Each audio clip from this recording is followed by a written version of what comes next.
Thank you for coming, and thank you especially to the Rethinking Translation Seminar and Professor Stephanie Sandler. What matters, Rosemary Waldrop writes, is not things, but what happens between them. What a privilege to have the space between these three poets, created through their collaborations, their friendships, and their translations of each other's work, mapped out today. A triangle made even more profound by the fact that each of these poets occupies a space larger than themselves. Tirelessly opening new places in poetry through their work at Penn Sound, Burning Deck, and the Versatorium. Unfortunately, one side of this equation, Rosemary, will not be able to make it today. Nevertheless, her work stands in for her in this discussion of the between Charles Bernstein, Rosemary Waldrop, and Peter Waterhouse. Charles Bernstein is the Donald T. Regan Professor of English at the University of Pennsylvania, co-editor of Penn Sound, Language, and the Electronic Poetry Center, and co-founder of the SUNY Buffalo Poetics program. His recent books include All the Whiskey in Heaven, Selected Poems, Attack of the Difficult Poems, Essays and Inventions, and Recalculating. He graduated from Harvard in 1972. Peter Waterhouse, one of Austria's leading poets and translators, is the author of numerous books, including Passim, the novel memoir Krieg und Welt, and the poem novel Language, Death, Night Outside. He has received the Hemito von Doderer Prize and the H.C. Artman Prize. A longtime resident of Vienna, he is the founder of VERSATORIUM, an experimental group of young researchers in the field of poetry and translation. In 2011 to 2012, they studied and published their translations of Charles Bernstein. More recently, they have worked on the oeuvre of Rosemary Waldrop. Please join me in welcoming them.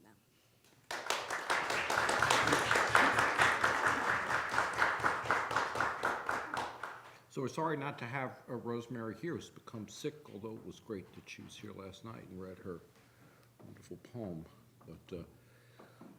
And I originally appearing with Peter and Rosemary was very much the kind of shadow third, since my relation to translation is more speculative than the kind of work that they both have done, translating a much wider body of things.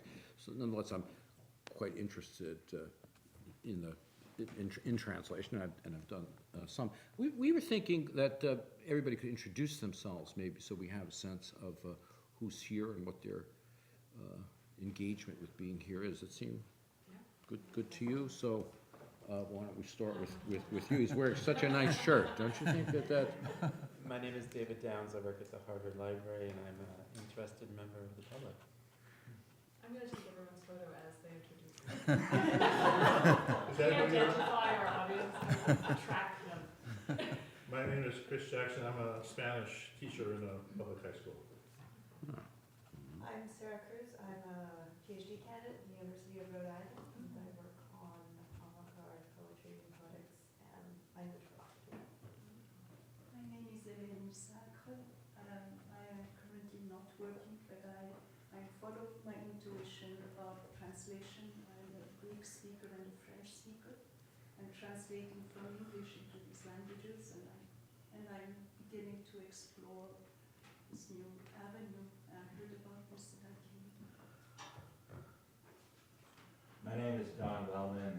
Long ago in the early 80s, Charles helped me with avant-garde or experimental journal that I was editing. And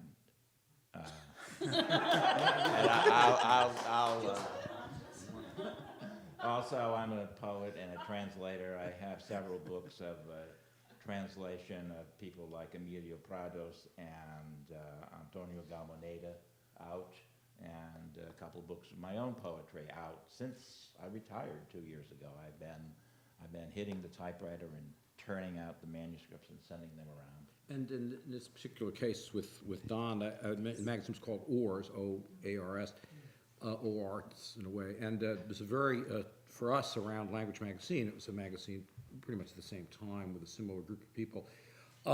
He did a translation issue, and I think it was one of the kind of key collections around radical poetics of translation would have been like 84 or something like that? Yeah, we called it experiments in reading, actually. That was our Yeah. take on Yeah. translation, to boil it down. Yeah. And, well, you know, at that time I was doing Old English translations Yeah. too, so yeah, it was very encouraging to try to do sort of, let's say, a Silliman-style syntax in translating Beowulf.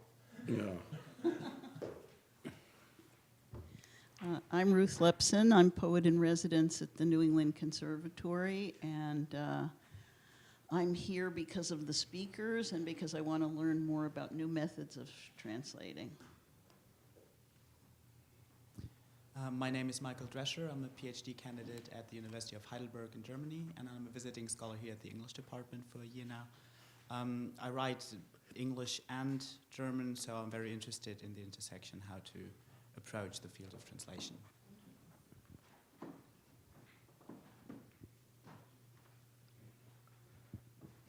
I'm Daniel Aguirre. I'm a faculty member at the Romance, Languages, and Literatures department here at Harvard.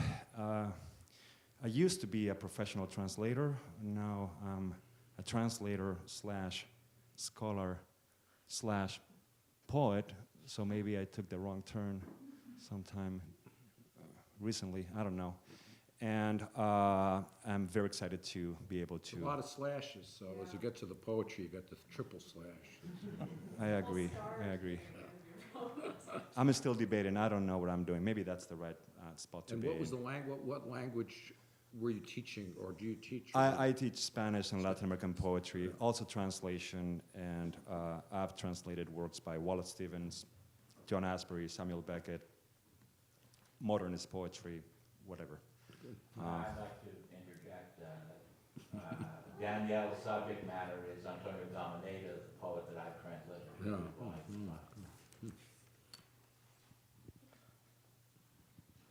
Hi, I'm Arlinda Shtuni. I'm an editor and curator, freelancing at the moment. I started out by writing poetry, but at an early age, and then, I don't know, I just thought it was just, I don't know, I ran out of fire, I guess.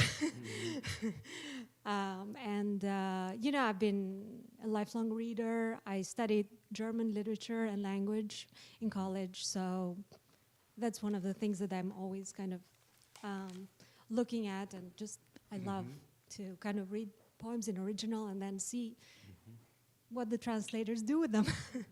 And I found my way around the Woodberry room, and just it's been just a great discovery to go there and just sit with the poems, and then thanks to Christina for organizing this great series and bringing these great people here. Thank you. I'm Mary Walker Graham. I'm a poet and librarian. I currently am working at the Woodberry Poetry Room, assisting with the digitization of the audio archives there. Hi, I'm Jack. I'm a student here, and I'm writing a feature article for the Harvard Crimson on this event. A feature article, yeah. Hi, I'm Anna Röhrborn. I'm a PhD student in the Department of Germanic Languages and Literatures here, and I'm just generally interested in translation studies.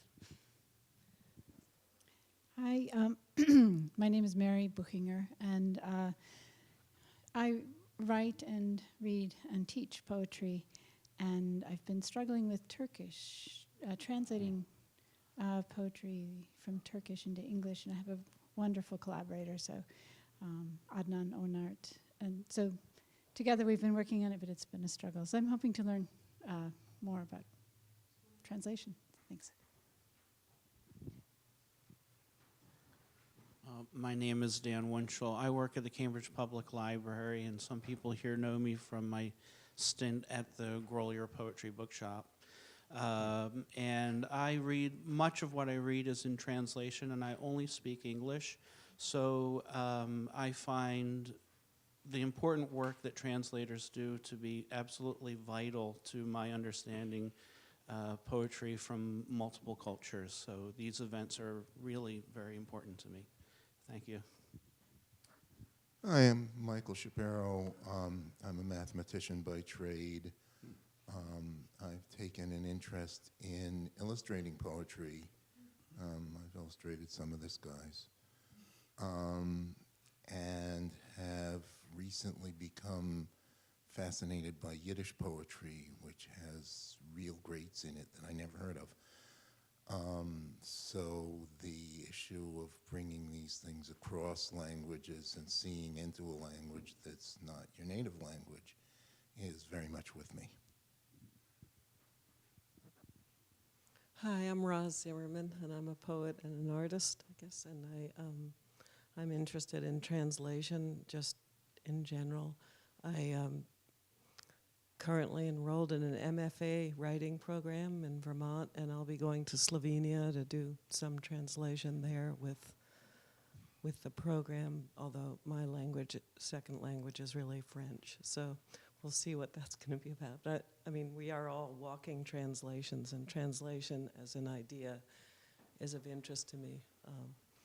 And so much of the poetry that's influenced us was not written in English. So just topic is of interest, and thank you for organizing this. I'm Stephanie Sandler. I teach here in the Slavic department. I teach Russian poetry and worked on Pushkin and earlier Russian poetry for many years, but when I started working on contemporary poetry, I was drawn into translation by the poets who wanted translators, and it's been an immense pleasure and honor to translate Yelena Schwartz, Yelena Fanailova, and a number of others, Olga Sabakova as well. So thank you, and thank you to Christina and having this great event. My name's Damon Krukevsky. I'm a writer and a musician, and I edit a press called Exact Change that publishes a lot of work in translation, both mostly prose but also poetry.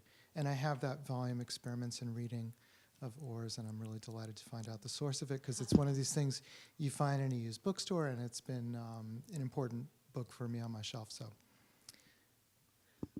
I'm the curator of the Woodberry Poetry Room. I should mention that my associate curator is a translator, a remarkable translator from the Chinese and Spanish.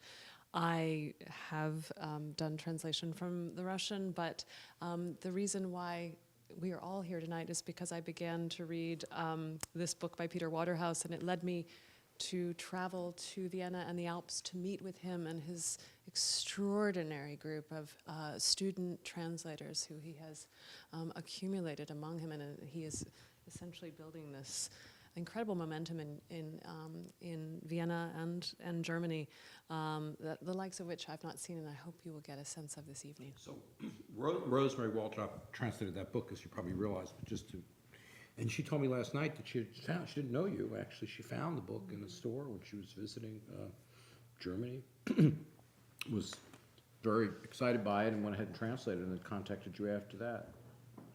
Is that right? I don't know about that. Well,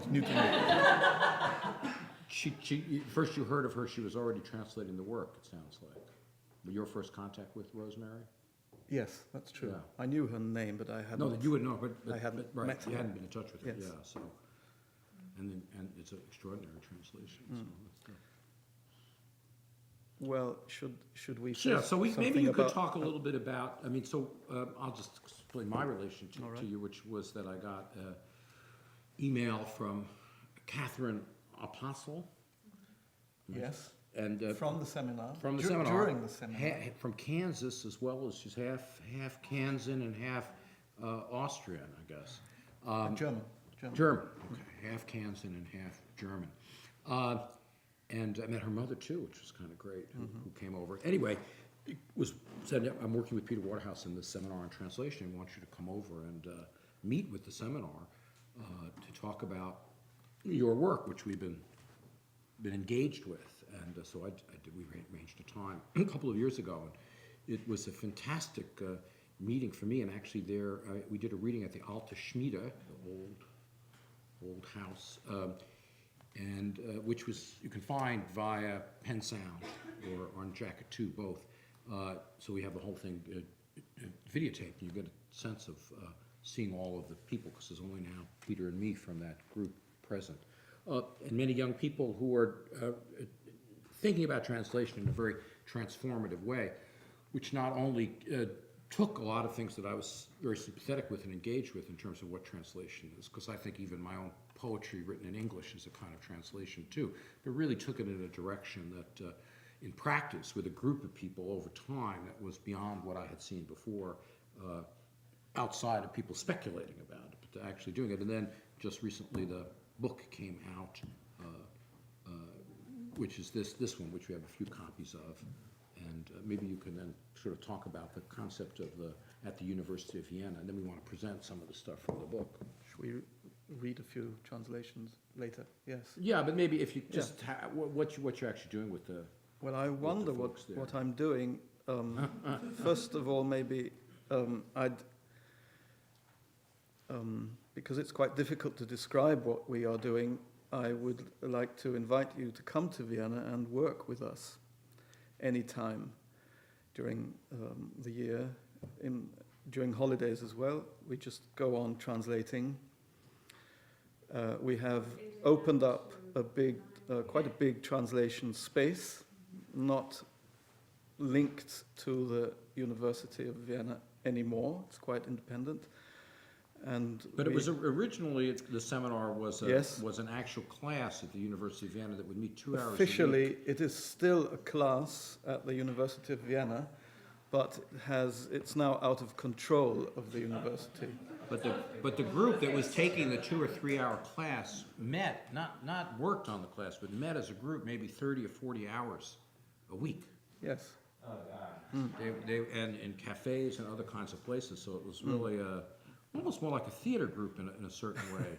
That is to say, a group that was working together constantly to collectively create the translations, which had only a metonymic relationship to the institution, which Peter expressed some skepticism about the University of Vienna.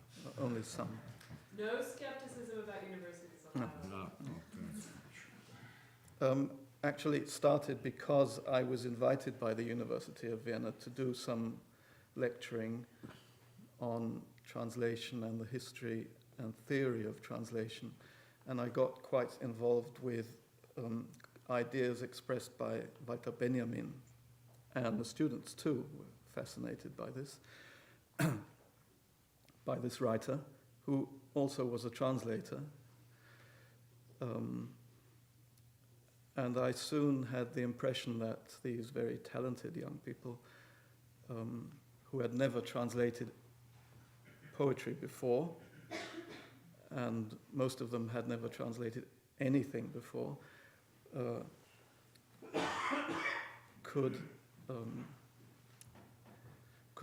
get interested in translating, and not only talking about translations or analyzing them or reading, studying the theory of translation, but also producing themselves translations. So we tried to move away from the university, and we got this space which is right beside the Wittgenstein House. Quite an important writer for the group of poets we want to translate. The first invitation expressed, forwarded to Charles Bernstein. Actually, the invitation came, it was written and sent during the seminar, and I think your answer came very quickly. We were still sitting together when the answer came that you would be willing to come. In that. That's only because you were sitting for a long time. It wasn't like 15 minutes. Because they were meeting round the clock. After 10 hours, your answer finally arrived, and we could go back home. We had been talking about an essay by Walter Benjamin, Zwei Gedichte von Friedrich Hölderlin, 2 poems by Friedrich Hölderlin. An essay very, or quite difficult to understand for myself and for the students too. And from that essay we switched to the very first poem we read together by Charles, the poem Johnny Cake Hollow. And after, I think, 2 or 3 weeks of discussing that little poem, we decided to invite the poet. We could have a look or read that poem a little You know, it's later. fun. I mean, Johnny Cake Hollow, we should definitely Yes, look at that. You know that, I don't know if you probably do know this now, but you wouldn't have known it then, that in Shadow Time, which is my libretto for an opera by Brian Ferneyhough, there's a section on, Holderlin is one of the, Hölderlin, it's not Holderlin, which I prefer, but Hölderlin has, You didn't know his own name was pronounced. yeah, right. My favorite joke, though, on this is that I always like to say that the way to pronounce the author of the task of the translator is Walter Benjamin, as opposed to Walter Benjamin. And I like to emphasize the J is the kind of Americanization, but of Benjamin. But I write about that essay. I mean, I don't write about this. I have a dialogue about that essay in the libretto, the two poems by Hölderlin, the Timidity and from the Benjamin thing. So Johnny Cake Hollow is a poem that's in made-up English. So it's and one of the great delights, which I'll go to this to jump ahead when I came there, since they were so interested in this particular poem. So it's a kind of a sort of Zaumist. It begins, O quollen swakt and miri floopt, sardoon to flagrant swarm and germy plate and something, it goes on like that. I can't remember the exact thing. And it's in a book I don't have with me right here. Johnny Cake Hollow, does anybody know what that is? This is a translation question. Do any of you know what Johnny Cake, what a Johnny Cake is? That's a pancake. Yeah, it's a pancake. Yeah. So Johnny Cake Hollow was the name of a road that I lived on that was a hollow in upstate New York, but Johnny Cake is the actual pancake. So one of the things that they did for the event was to make the cake. They looked up the recipe and they made the Johnny Cake. So I thought it was in a way Make the cake and eat it. and eat it. We all ate it together. I thought that was really in a way the best translation, that they actually in the spectrum of things that they did that as well. So when you came in, you saw these big Johnny Cakes. I understood that the Puritans took the idea of the cornmeal cake and called it Shawnee cake. Yeah. As the Indian name. After the Indians. Yeah. So it's been around for ages. So you want to read some of those? Yeah, Damon, go ahead. Yes. Can you just explain how you translate as a group as opposed to an individual voice? We, for instance, translate everything we can get hold of. For instance, we like to translate the name of the writer, which very often is missed. If Friedrich Hölderlin is translated into English, nobody will translate Friedrich Hölderlin. But we've translated Rosemary Waldrop's name. I won't tell you in which. We haven't decided yet. There are several translations. Basically, we translate everything which is around and on the book, not only the poetry, but any kind of sign or scratch or whatever, we will try to translate it. So, and we will spread it all over the book. So this is a translation too. And here, this is a kind of translation, and there's a translation here. So we try to translate everything, especially material which cannot be translated. We're interested in material which cannot be translated, and therefore we were attracted by Johnny Cake Hollow because it seemed that it's not translatable from the point of view of meaning.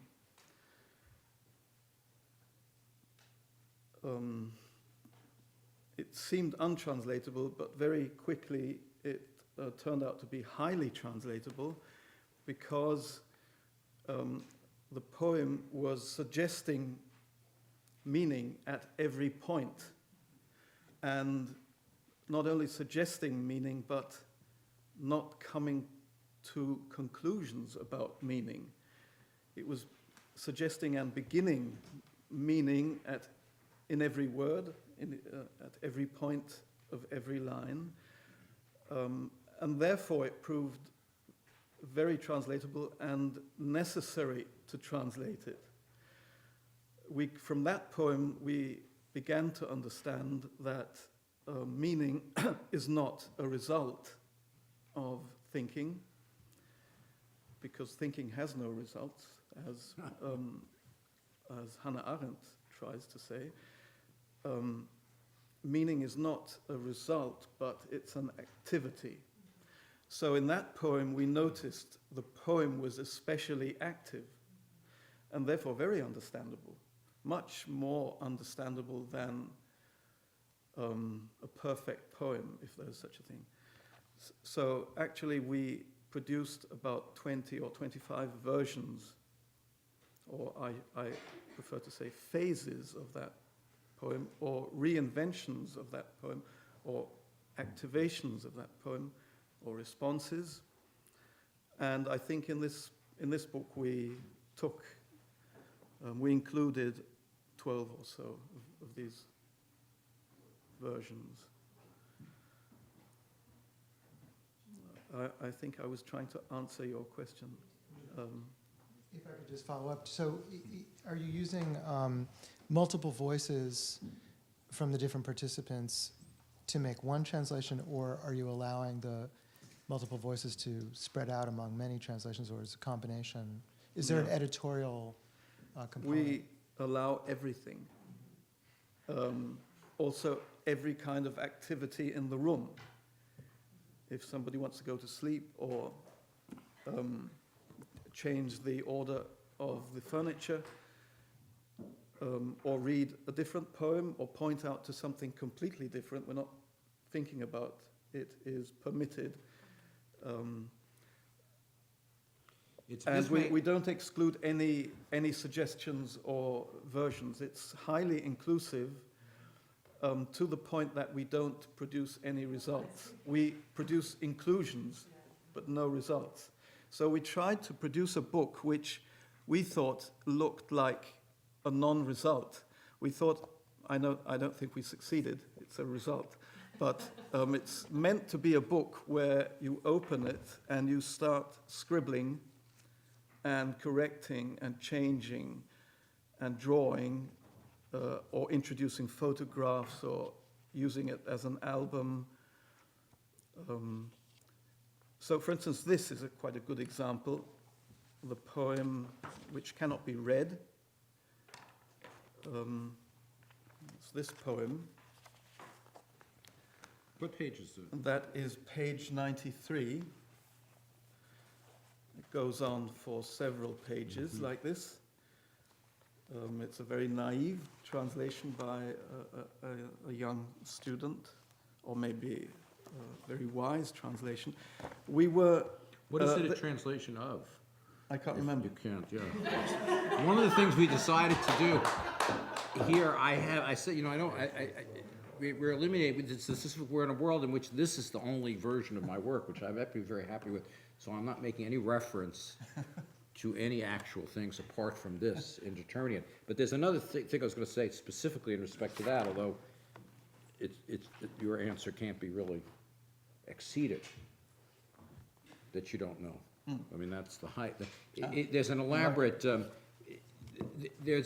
set of initials for the number of people who are participating in the Versatorium group, and then there are symbols for the different books that they're from, which you really, like hieroglyphic symbols of various kinds. You wouldn't be able to quite figure out. So each thing is attributed both to one of these symbols and to some combination of the alphabet. You can detect of the people. So the they do attribute the background of the poem. Yeah, yes. And actually, if you see with Johnny Kekalo, I did a reading later. I came back to Vienna to read for. You'll remember the name of the gallery. TBA 21. Yeah. Tussenbornemisse. Yeah, so they have a summer program in the winter garden. Francesca Habsburg. You called her queen. Right. She's a princess. Yeah. So anyway, Francesca Habsburg and her gallery does a program. Mostly musicians actually come, but they did have me do something, and we had 3. So you can see there's a little video clip also on Penn Sound where you can see 3 of the participants reading what would appear to be their versions, and actually one of them did it in an accent that was interesting to me, because I'm obsessed with accents, and I think accents is one of the kind of crucial issues of going back, say, to Zukowski's commentary on the translation by Pound of Cavalcanti, which he did in Brooklynese. A foin last bothers me. A foin last bothers me. I got to tell you of a thing. So to have that that accent become part of what the translation is, which by the way, it's partly what Pound was interested in. Zukowski was taking it to another level. He wanted to make stuff more colloquial in some ways, of course, and especially the Cavalcanti. Cavalcanti is very important in terms of this history, at least for within this tradition that, say, Don and I are familiar with. So, but one of them was an accent, you were saying, like a northern Austrian accent? The Johnny Cake Hollow. Hollow. Yeah. Yes. One of the not northern, but Viennese. One of the versions it was Viennese. And because it turned out none of the group was actually from Vienna, or very few of you were. There are actually hardly from any Vienna. Viennese Yeah. in Austria. Yeah. There are only. Do you play the sound of the poem, or is it just from the page? Is there a recording? Do we play the sound? You mean listen to the sound? Do you hear Oh the yes, person reading frequently. the poem before the translation? Yes, Or is- Yes, we read it all the time while translating. We listen to it while translating. May I just? I think you could open those plastic up and circulate them around if we're going to talk about it. Yeah, so Damon did that, but I think it's a good idea. Okay, you're going to buy it. For instance, this poem I began If you're going to talking buy about- it, you should keep it in the plastic, because There's one more to me, here. as an artifact, the books I like the most, I get a PDF, but I keep them in the plastic. There's an abbreviation you like on eBay, it's NRFB, which is never removed from box. Oh, I like that, yeah. That should be what the aspiration for poetry. Never removed from box. It's sort of there, nobody reads it. That's the purest poem, unread, but kept and preserved. Well, I'm not sure, because this is, as we announced, this is a playbook. So I think actually you could open it without doing any harm. And this poem, for instance, we were not allowed to translate because there's a publisher in Germany who decided to quarrel with us over copyright, and certain poems were not given to us for translation. So what did we do with the poem? We left out all the words and translated,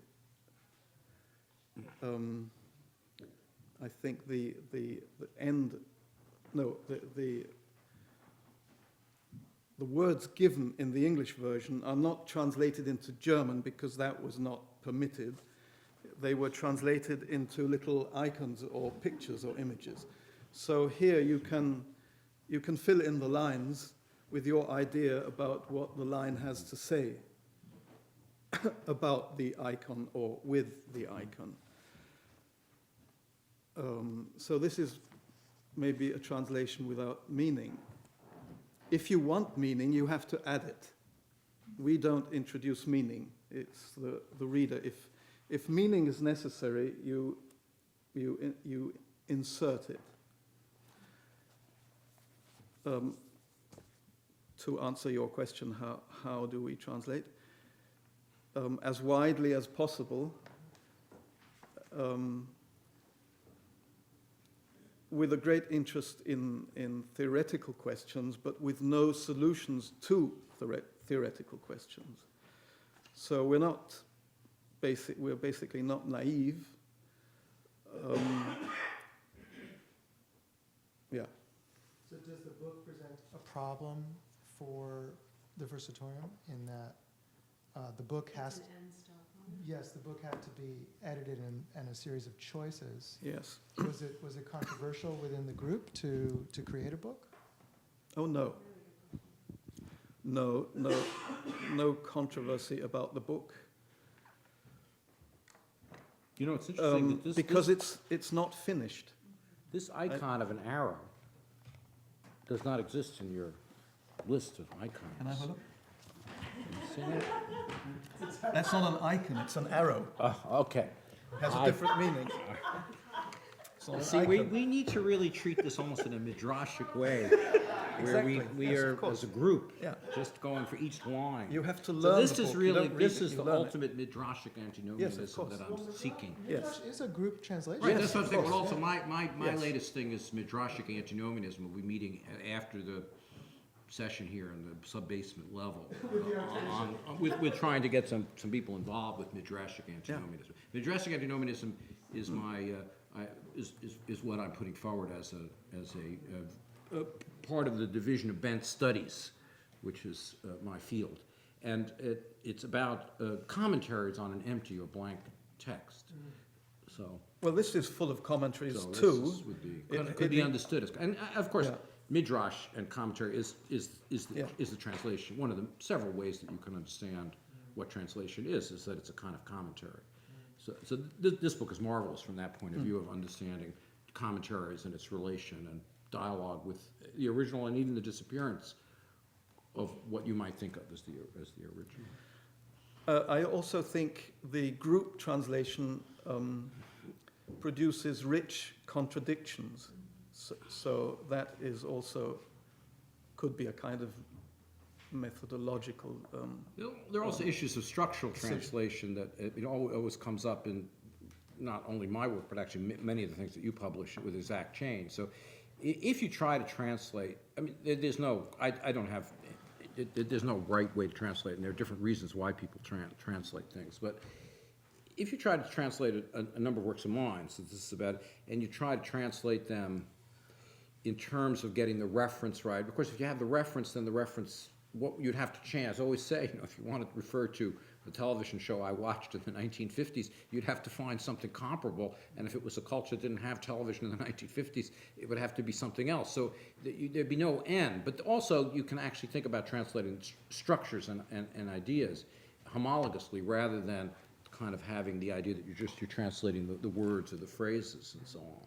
So this really carries that forward. There's another kind of group translation that was, I think, significant in terms of American poetry, which was at Royaumont in France, Emmanuel Hicard and friends, where we would sit around a table like this at Royaumont, and Rosemary, who's not here, was deeply involved in that. So Keith and Rosemary and Norma Cole Swenson were frequent, went to a number of those things. And actually Cole Swenson, I think, continues to do this kind of group translation. But there would be a bunch of dictionaries, and there would be some people who spoke some people spoke the English. In the English case, I think most people spoke English, but when they did other things, everybody didn't. And they would translate as a group. They'd always start word for word, though, so it's very different. They did not translate conceptually in that way. But still, those so-called group translations were an interesting model. And actually, I think, again, like with the group, and the group thinks about and offers many, many different versions of how you could translate something, it becomes a fantastic form of commentary. So my other point about translation is that teaching poetry, as I do as a professor of poetry, often seems to me best understood as a kind of translation and commentary, not explanation. Not so do something like this, imitate it, transform it in some way, so that this would also serve as a model for how to teach poetry, within the same language or across languages, and also with a very crucial issue which I'm very involved with, and you'll understand that here. It's less Peter's issue in Austria, very much my issue in the United States, and something that I've talked about with Stephanie is. We have in English departments to give up this English obsession and the obsession with England. Wonderful country, love it, and love the recent Archbishop of Canterbury. I'm thinking of converting now based on hearing him. I think he's great. So nothing about that. It's just that for those of us who are college teachers or graduate student teachers, and of course. It has a lot to do with what it's insane. It's really, it cannot hold it. We only teach things that even I haven't read sometimes in English, and I spent my whole life, whereas you don't read things from outside of the U.S., except philosophy. You can read philosophy. You read Hegel in translation, but you don't read, Hölderlin in translation, which makes no sense. And also, the issue of how you do it, of course, many people I don't want to destroy the individual departments. On the contrary, there's a precariousness. It's easy to say for an English department, which isn't going to be made redundant, as they say in England, and we've seen this in classics departments. So I'm very concerned about that issue, and I understand it, and I understand the value for people involved in any of the languages, teaching in those languages, and having an opportunity at places like Harvard and Penn to do that. Even so, to me, the greater significance is to have the more general group of people, Americans who are monolingual, or maybe they know one other language, have an immersive experience with other languages and with the kind of stuff that Peter is talking about, and to move away from primarily teaching, for us Americans, primarily teaching English language poetry, because it's so narrow, and this is the only chance that people have. And I think this kind of model really opens up so that you don't really have to be an expert in that, and you can bring other people in, but allow for the process of translation to be fundamental to what, anyway, in poetics we'd be doing when we teach in the 20th century and the 21st century work. And this kind of doing things, experiments with the work, is primary, as well as presenting, 10, 12, 15 translations of an individual poem, especially if it's a Baudelaire or Mallarmé, where you have those multiple translations, because everybody gets it after a while. It's very easy, even if you don't know the language, to start to enter into this world where this begins to make a different kind of sense. But although this is, of course, not done from that context, because it's coming from Europe, where the relation to other languages is very different. And your group all knows English, right? Yes. So, yes. Which we don't really have. You wouldn't get a group of people all knowing German or Spanish, or in the context I'm talking about, it would be heterogeneous. Some people would know different languages than any group.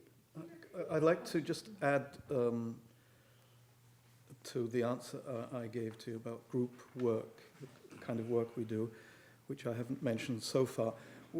Part of VERSATORIUM, that's the name of the enterprise, part of this VERSATORIUM work is also doing expeditions to the, I don't like the expression borders of Europe.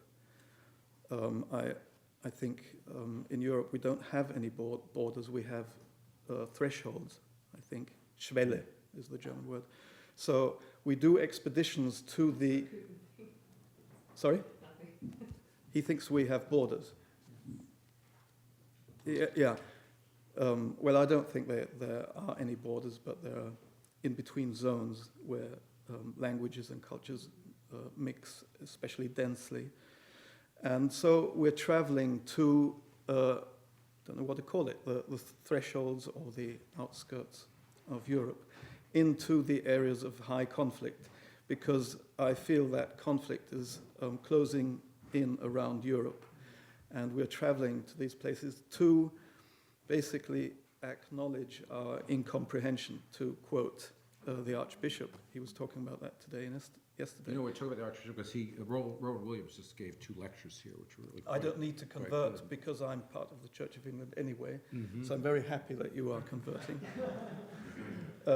We traveled to, we were going to travel to East Anatolia just when the Syrian conflict, which then became a great big war, started. We were in Istanbul at the moment when Aleppo was attacked the first time, and 18 students, I think, were killed, and we protested against that in Istanbul in public. And we even invited the dean of the University of Istanbul to join in this protest, and he declined. He refused to do that. So we're still waiting to go to we've been invited to the Euphrates University in Elazığ in East Anatolia, very close to the Syrian border, and we didn't dare to go there, especially because the parents of the students protested. 2 weeks ago, we traveled to Georgia, the other Georgia, the older Georgia, may I say, to Tbilisi, and we introduced our work, also this book, to students in Tbilisi. And next year we are traveling to Tashkent in Uzbekistan, where we want to discuss the kind of work we're doing and learn about conflict situations quite close to Europe. I mean, Tashkent is not so close, but Tbilisi is very close, only 3 hours on an aeroplane. We're going to be involved in a peace-making project involving South Ossetia, Abkhazia, and Georgia. 3 places which a short while ago were one country, and they were separated from Georgia through the influence of the aforementioned Putin. We're going to invite translators and young writers from South Ossetia, Abkhazia, and Georgia to meet in Vienna because they have no other place, no local place where they can meet.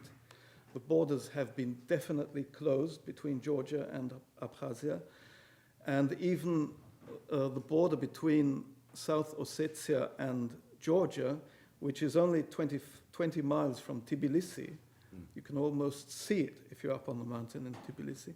That border has now been closed by building a big wall, which the Georgians call the New Berlin Wall. You may not know about that, so it's fairly new.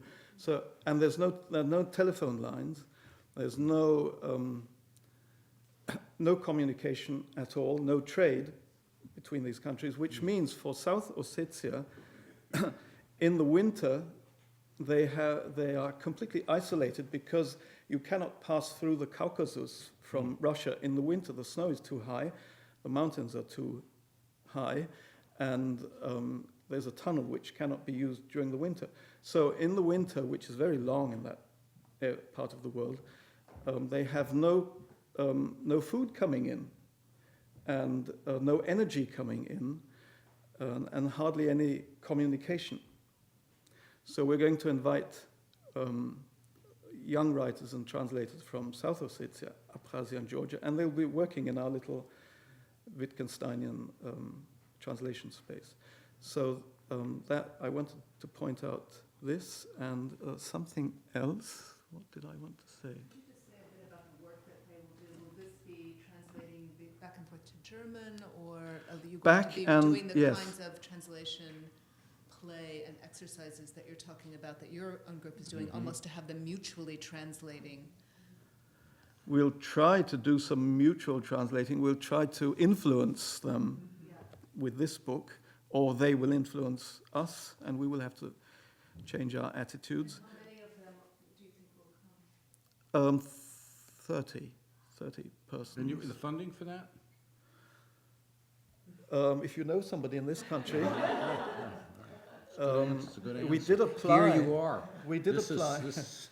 We did apply from there's a foundation which gives a lot of money in Washington for projects in that area. Well, wouldn't the Soros? No, I think Soros is fed up with that area. I don't think any money is going that way at the moment. There's the Berghoff Foundation in Berlin. We've applied there. We applied at this Washington foundation, and they decided not to transfer any money. That's a peacekeeping foundation, so this is probably too much poetry and not enough peacekeeping. But I don't think money will be the problem. It will arise from somewhere. Are you communicating with them in English? We're not communicating at all because there is no communication. And I can't travel there because if I enter South Ossetia, then I'm a persona non grata in Georgia. I can never, ever go to Georgia again.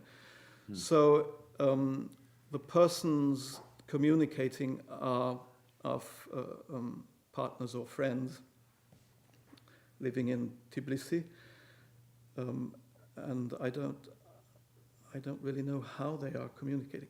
I think they sometimes the telephone lines work, or sometimes Skype is active, and there are many family ties and friendships, of course, so they have means of communicating, and the writers and translators there are aware of the project, but they're not completely informed about it.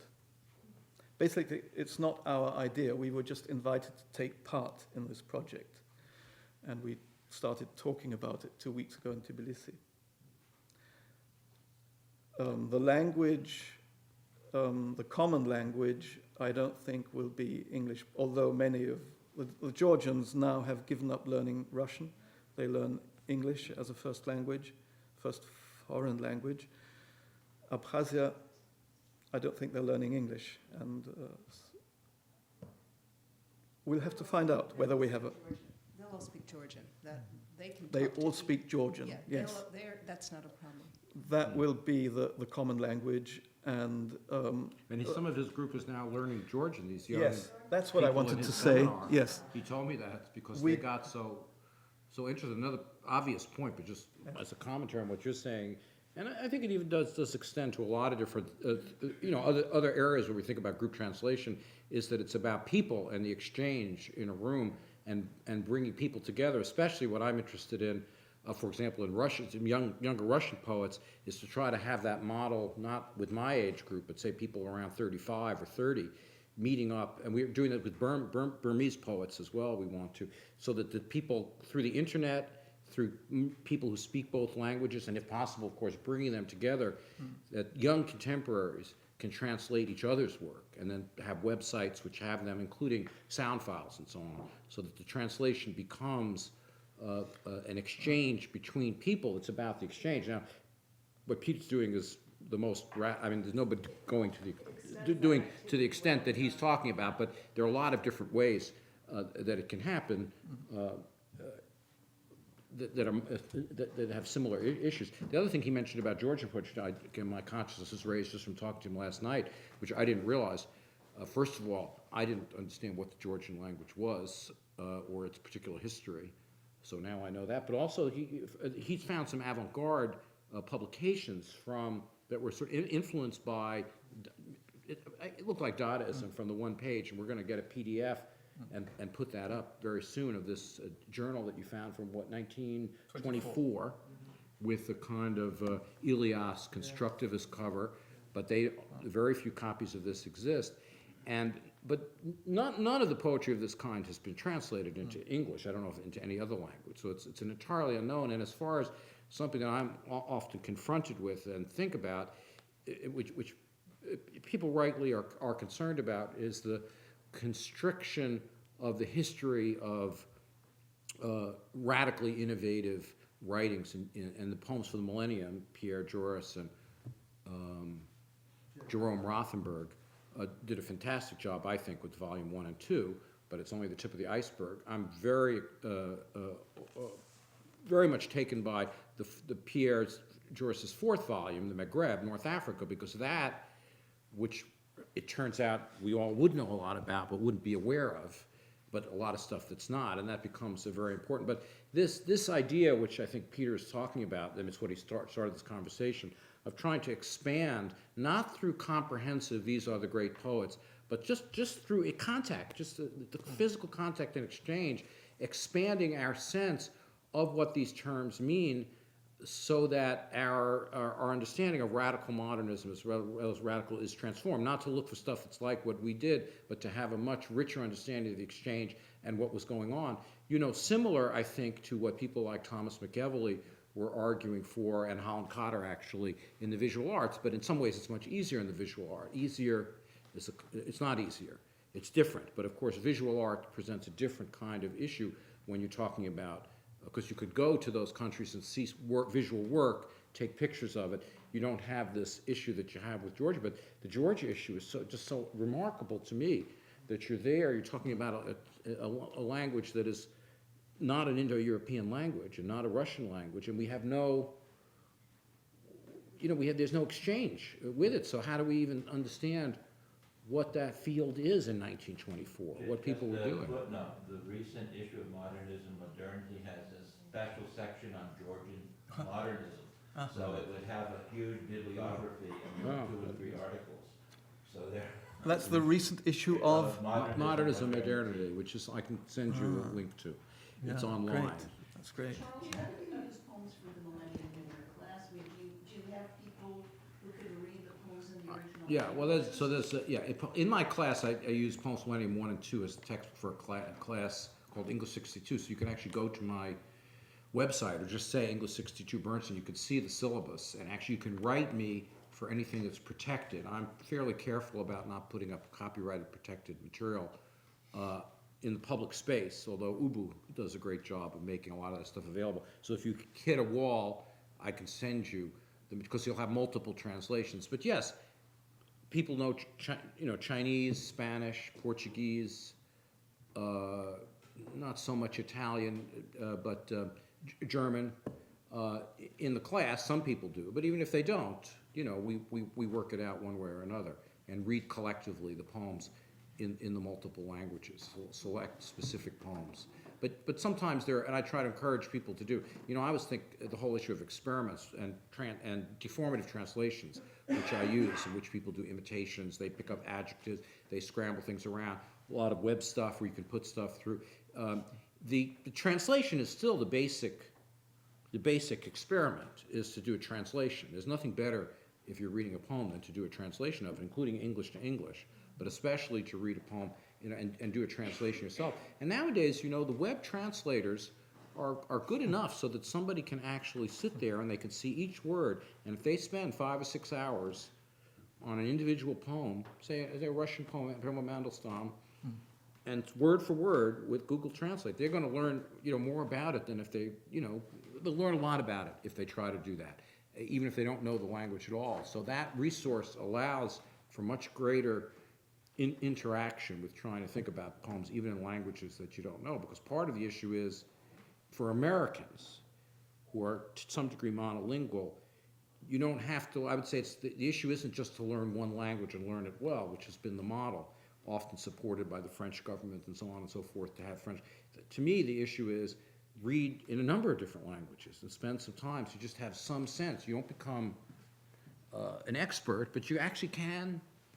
You'll do a lot better than if you didn't spend any time with it. You'll have some familiarity with the sound and with a context for it, and then to talk about it. So, yeah, that's what I think. Yeah. See, the Poems from the Millennium unfortunately doesn't provide the originals, but again, the web is a remarkable resource. So a lot of those poems, more than you have time for, you could find, or I have found and put and made available. So we have plenty of poems in the original. People don't know how they sound, so you have to have sound files, and it's a work in progress.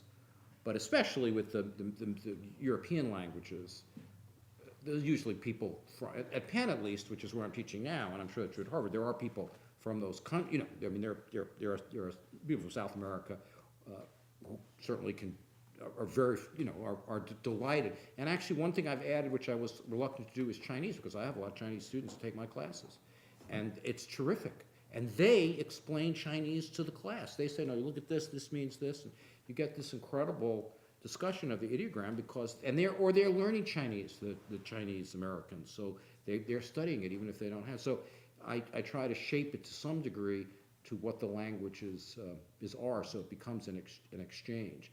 Again, but this is an American situation. It's not really the same as when you're in Vienna. So borders are what the governments have, because you just said there are no borders. But otherwise, this issue especially has to do with, where you are in Vienna and Austin, and it's, we're talking about this in terms of Bukovina and in terms of what the Austrian-Hungarian Empire would be as it moves into Russia, and not to segment things into national literatures. In the U.S., I would argue, and do over and over, and I'm going to do it again, that we also, English is a host language for many other languages that percolate through, and so therefore the obsession with England is a repression of the way in which other kinds of languages, it's certainly including Yiddish, which is something I share that interest in, because that's that's an interest of mine. There are many different, it's no more or less important than another, 15 or 18 things, but it's particularly important to me. But that becomes also something that has been lost to some degree, even though it was so huge in the 20s and the 30s and related to modernism. Yiddish itself as a language is so relevant to this discussion because of what it was as a non-national language also, and how that operated within American social space. African-American poetry is always the primary one, I think, for us here as far as a dialect and a colloquial otherness, especially around accent. so with sound files. But I think that in the context of U.S. poetry, or the Poetics of the Americas is the term I prefer, you have different relationship to the other languages that come through the Portuguese, the Spanish, the English, to some degree the French in Quebec, so that it isn't national languages, it's this syncretic realization that really is what makes what makes American poetry American, and a lot of second language speakers and so on. So it's there in the English language poetry, and have to kind of understand what that dialogue is. So even if America's understood as monolingual, even if Americans are monolingual because we have this great luxury of having so many other people learn English, American English is not monolingual. American English, right under the surface, is many, many other languages, and everybody has, and many accents. And those accents are often as different in terms of our regions, even though they're called English, as different languages in Europe. And rather than try to homogenize it around, Anglo, kind of Anglophilia, which has dominated English departments, although it doesn't now, to the same degree, we can move into the other direction, which many people are interested in. So it's not the same issue in Europe and the United States, but there's a connection. And we said we weren't going to have any discussion, we were just performing. That's what we decided. Didn't we decide that? We weren't going to speak about the material, we were just going to perform. One of the questions had to do with, I was struck by the resemblance between this kind of non-theological process and the somewhat endlessness of the possibilities that your group opens up in terms of activity, and it sort of leaks out from this activity of translating into, as you say in Georgia, what you're doing, but also, as I witnessed in Neuburg, some of the work you're doing to recultivate a town that has perhaps lost some of its purpose, and to some of that activity I was curious about, particularly in the sense of, I'm wondering if you were just teaching a writing workshop, or if you were discussing German language poetry, do you think it would have the same generative impact as the translation? Do you think translating as an action is perhaps slightly different in its energy and engagement than individual study of a poem in your own language?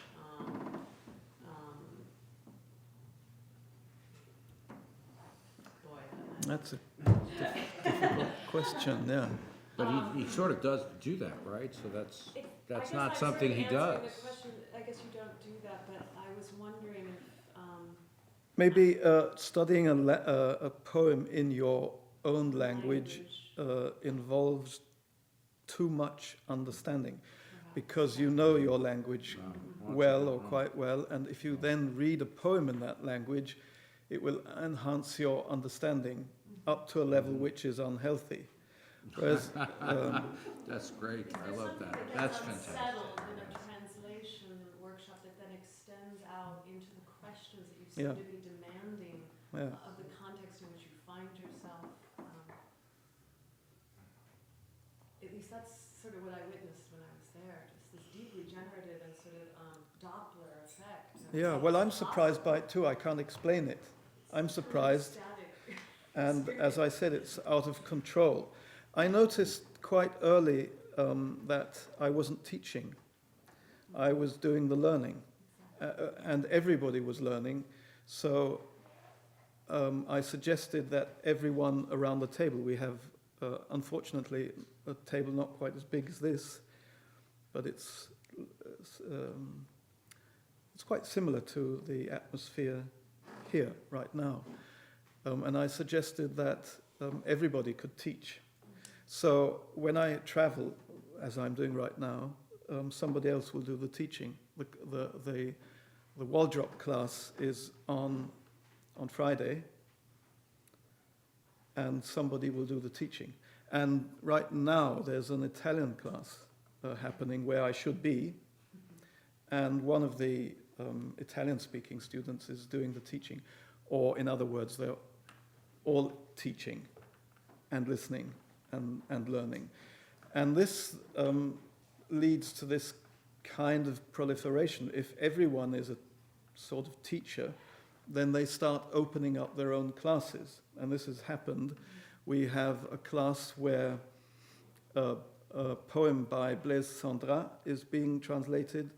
Don't know the precise title. It's the poem about the Prose of the Trans-Siberian, yes, it's the we call prose. it in English.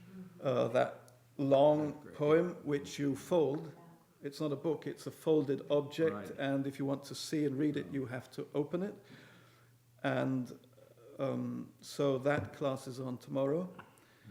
So, And of course, that's and such a there's great poem for what you're talking about anyway. I mean, that particular poem And is there's so much related. And this citation is la prose, not the poem. Yeah. It's the prose of the translation. The prose. The prose. It's So, kind of interesting Right, the too. prose, right. so we have that class, if it's a class or just a group. We are translating an Italian poet whose name is Roberta da Punt. Then we've invited a group of refugees who were in the protest movement, which started in November of, when did it start? November of 2012, and they're still protesting, that's interesting. And during that protest started in December or November 2012, a group of 60 refugees from Somalia, Pakistan, and Afghanistan, they entered into a hunger strike, and then they moved into a Catholic church and stayed in there for almost 3 months in winter, temperatures below 0 degrees. And during that time, there was quite a lot of support, still is a lot of support for these people. And during that time, Elfriede Jelinek became interested in that protest, and she wrote a play, Die Schutzbefohlenen, which she then in August of 2013 published, made public through the internet. And it is about this group of people who were protesting, and she, in fact, has introduced photographs into the text where you can see the refugees depicted. And I thought that the refugees should know what she was writing about, because this is a choir, and the choir is saying we. So this we is actually the group of refugees. So we suggested to the refugees we should translate this into English and then into Urdu and Pashto. And this is happening at the moment. And it's also being translated into Georgian. So we have, how many languages? I think that's 4 languages: German, English, Georgian, Pashto, Urdu. That's 5 languages. We're not going to translate the whole play. It's too tricky, very, very difficult to translate. The people from Pakistan and Afghanistan, they have never translated texts before. They think we are very, very slow. They complain because we think about every word. And they just leave the room, they smoke, they go for lunch, and we just think about... And then they come back and they say, oh, you've only talked about 3 words. And then they said to me, this book, did it take 300 years to translate that? And the answer is yes. Yes, if you add the individual lives of the translators together, it's probably 300 years. So we have these classes. We have a Georgian class as well, because there's a Georgian refugee, former refugee, not a refugee anymore, in the class. And I suggested to her, because the group is so talented, why don't you, because she has no employment, after 12 years in Austria, still no employment, I suggested to her, why don't you start working by teaching your language? And 15 students became interested in learning Georgian. This is the only place in Austria where you can learn and study Georgian and Georgian poetry. And one of these students was so fascinated by the person of the teacher and by the language that she has moved to Tbilisi. She's fallen in love with a young man there whom I now know and like. So I approve of this love. And she will stay there. And she's going to be one of the very good translators from Georgian into German. I know that. She's one of the best in this group. She's perfect in English, and Italian is her first translation language.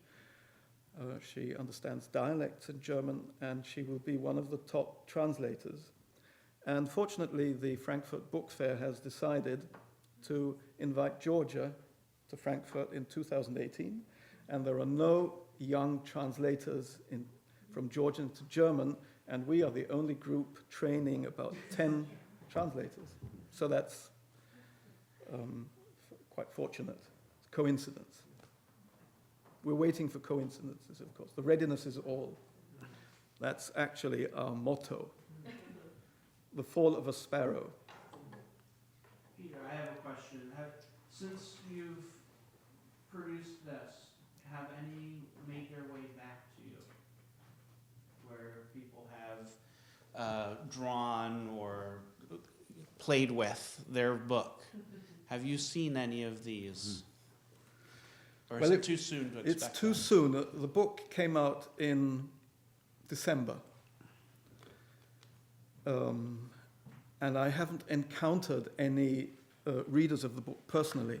I've received some letters and telephone calls, but I haven't encountered a person personally with a book in his or her hands. So, no. The question is, the answer is no at this moment. Is it appropriate to use the notion of the reader of a book like that? I mean, I would tend to scan and daydream rather than read it. Yes, that's right. Because I'm used to the concept of reading anyway. Yeah. So, I mean, it's writerly reading or all those cliches from the theory, but it's also very interesting to give people a book which they're supposed to engage by not reading it. Yes. Yeah.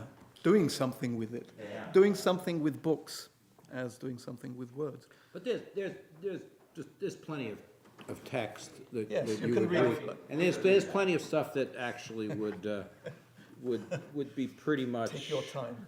Yeah. Occupy your time. look like a translation. In addition to things that wouldn't.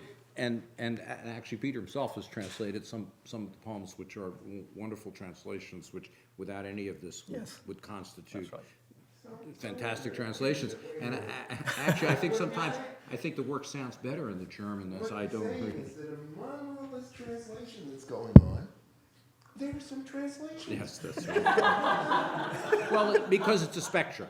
It's a spectrum, and within that spectrum, there are things that resemble conventional kinds of translation, sure. We had to avoid translating even, which is interesting, because of this German publisher who interfered with our work, So, for instance, there's the poem "Thank You for Saying Thank You." This is a completely accessible poem. Which I thought had to be part of this project. And we were not. They couldn't translate. They couldn't include in this edition poems that were in All the Whiskey in Heaven. So which was the selected poems, and so there was some crossover there that they had to deal with. So and that one was one. I wanted to include "Thank You for Saying Thank You," but avoiding translating it. So I had to change every line. So what I did was, the translation of each line is the opposite. It's the poem starts. This is a completely accessible poem. So in German, it's the opposite. This is a non-accessible poem, and it goes on through the whole poem. So really, the German is the more truthful version. The English is entirely a satiric version, but the actual poem, my point of view, I would say, is actually what Peter translated, so. Should we read a few? Yeah, well, why don't you read that one? That would be, That one? or anything else, but that's a perfect example of what is a poem, and a poem like that, you know, in a way, it's sort of a great realization of what the poem is. Just another example, what happens if poems are banned. We had to leave out a poem about the kiwi bird. The kiwi bird in the kiwi tree. Yes. I and want no paradise. One of the translators chose to make an image of that bird, and it's hiding at the moment. And yeah, here. So this. See, I didn't know that myself. This drawing here has words in it, and we were not allowed to translate those words. So those are the original English words in that drawing. And then there was to be the. They're not enjoined from the English, of course, because I own the copyright to the English, so no that they could use the English. Yeah. So on the other page, there was to be the German so you have the whole translation thing as with a little kiwi bird, like the bird sitting here, with a little kiwi bird sitting at the bottom of the poem. Now, the poem was banned. We couldn't print it, but I liked the little bird, so we said, we'll keep the bird, but where are we going to place it? And we placed it here at the end of the poem, and we had to think about where will the bird sit. It can't just sit on the white surface, so it's sitting on the number 193. That's the number of the page. So it's perched on 193, and it's looking to the future, to the next book, because we were wondering which way should it look, back into this book or out to the next book. Well, anyway, that's the. So the thought possibly is that this constraint of not having to, as you pointed out to me, the constraint was that none of the poems could be translated into the German language. So there's a number of things that are not in the German language because they're not in German, they're not in any language, so that was one way. But you feel in the end, I mean, I can't say myself, but that's my sense, that the book is actually even better because of this. Because it made it become even more freed from any. Does it take a particular kind of author, though, to be, I mean, a lucky author is what I would say. It takes a lucky author. Does it? Well, I think a lot of poets are more controlling, but I think that's silly, you know. But yeah. Yeah, but what I do, this is what I was even trying to explain to them. I mean, this is being, it's an unfortunate circumstance, but I tried to explain to the publisher that was concerned about it that does he even understand what my work is about, that he would feel that way, because it isn't about controlling, it's about multiple versions. And so there would be an example of something, not the actual translators, by the way, who are wonderful, but the publisher. Yeah, I think that there's a lot, you know, it was Salon is a good example who you wrote about.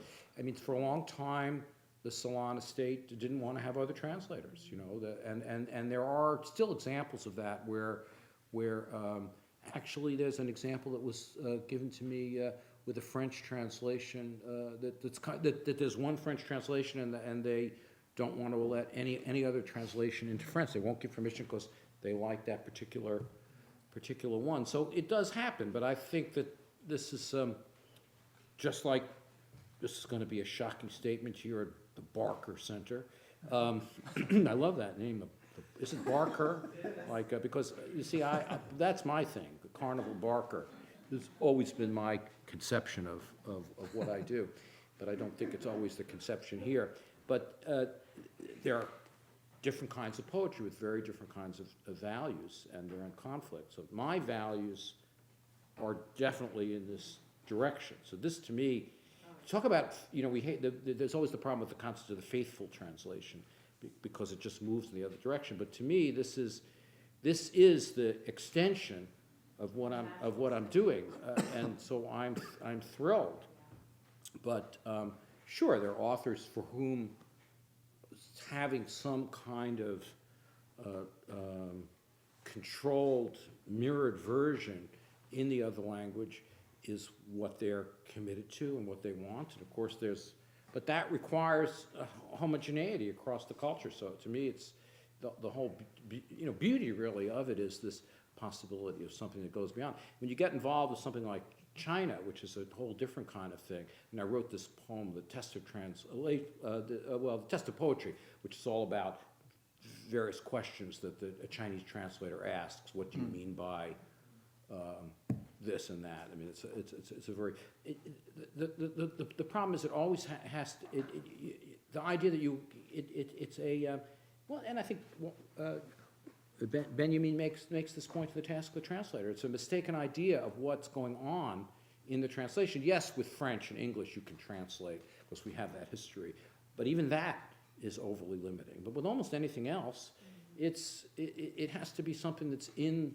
the process and in the language that's moved to. That's what's important to me is the poem that's being created by the translator. The translator is a little god, you might say. But for all of that, since your poetry has so many puns in it, are there ways in which the punning sensibility comes across in these translations? Well, that's the thing. What is even a pun? That there's a lot of cultural references, a lot of punning. So I would say, and I say that also to, just in general, to outside of this context, try to think of something that's similar to you. And also puns. Puns for me are very culturally specific, as you certainly know. Very much related to New York, very much related to who I am, my ethnicity, and so on. So if you're going to translate that, I mean, just to translate a pun, it isn't even that you would make it a pun. The pun itself is a cultural resonance that would be transformed if somebody was having something, similar to that. But I would have to say, and this is certainly not, I'm against any conception of the transcultural, but a group that's focusing on Johnny K. Kahlo, Zoquolan Swact, and Miri Floops, or with multiple translations. In addition to everything else you say, they certainly have a good sense of humor, and so that already is. I mean, it's a comic. It's an understanding that there's a fundamentally comic and ludic approach. As much as when Peter goes on, it's so powerful when he's talking about where he's going. Still, the group in some fundamental way accepts the ludic and the comic as being what they're doing, and it's thrilled these young people too. So, whereas the translation often is like a school. I want to not gender make so like a school guy rather than a school. It's often very scolding and this word. Rain really is not rain, it's really a kind of autumn sleet. It's constantly like being held up, and the way translators are held to this kind of yardstick rather than read the book in the language. What do you experience from that? And then think about that in relation to what you're translating and why and for whom it's being translated. Because there are many different, as you're saying yourself, different kinds of translation. If you're translating Baudelaire, my God, you certainly don't need to, I mean, if you want the great translation of what, the closest in English, I recommend Keith Waldrop, who's on my mind, because that, of Fleur de Mal, that's a fantastic kind of prose translation. But you certainly don't need, that wouldn't be what you'd need to do when there's 40 other translations. If you're translating, in this context, some of the material you're talking about, sometimes you might want to have something that's more literal. There isn't a single point of view about it, but translation, not only because of the invisibility, and of course Lawrence Vivier mentioned the wonderful work that he's done on the Poetics of translation. It's not just that translators don't get a certain kind of visibility and respect for what they're doing, but also they're held up to this idea that what they're supposed to be doing is accurate.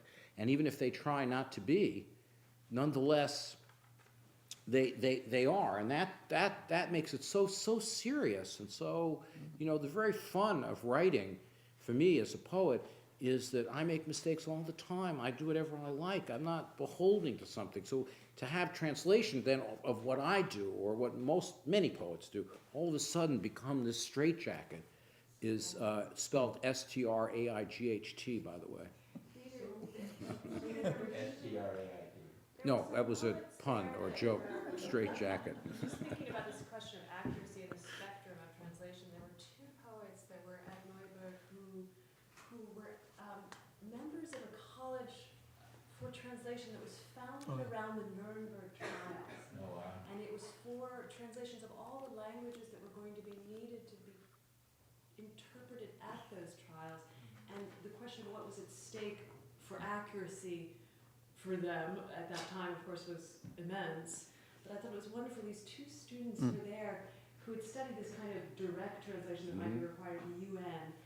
And then they were exposed to Peter and the kind of work that you were doing. I wonder if you could just speak to that sort of.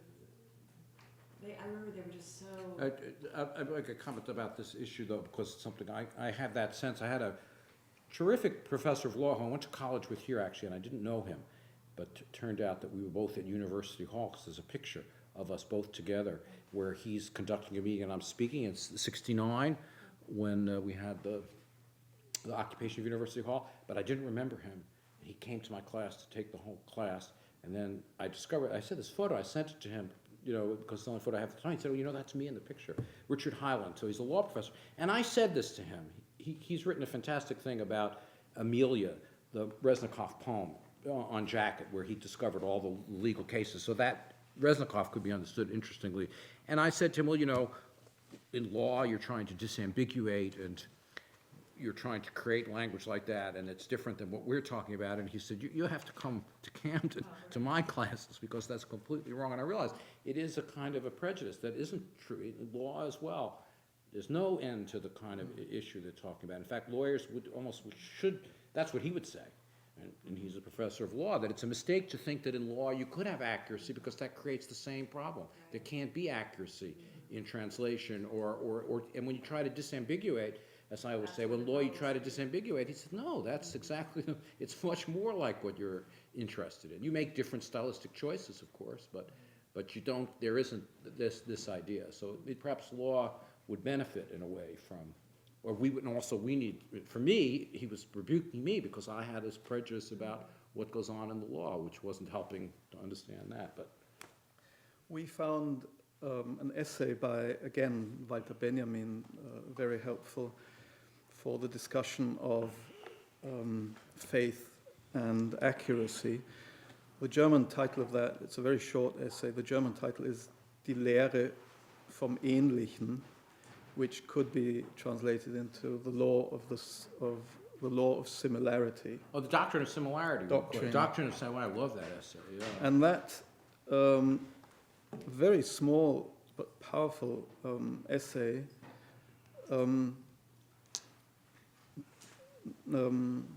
talks about our lost capacity or reduced capacity to detect similarity. Benjamin is saying that our sense for similarity was much richer long ago, and it has been reduced, and it's very limited now to finding similarity only where there is proper similarity. And he goes back to, he thinks this capacity to see similarity was once very wide, and he assumes that, well, he finds evidence for this wide capacity in the beginning of the writing of language. And this sense for similarity is still present, but we don't notice it. He says, when you read a text, you are basically finding similarity between two fields which are completely dissimilar. The letters on the page have no similarity with what you are saying. It's completely different, but when you read it silently, or if you read it to an audience aloud, you still, although you don't think about it, you still are using this capacity of finding similarity between fields that are apparently non-similar. And this has influenced our translation, because it opens up possibilities between. Similarity does not mean limitedness. It's very wide. Similarity in the beginning was active when people looked at the stars and thought the future, or their destiny was expressed by the constellation of stars.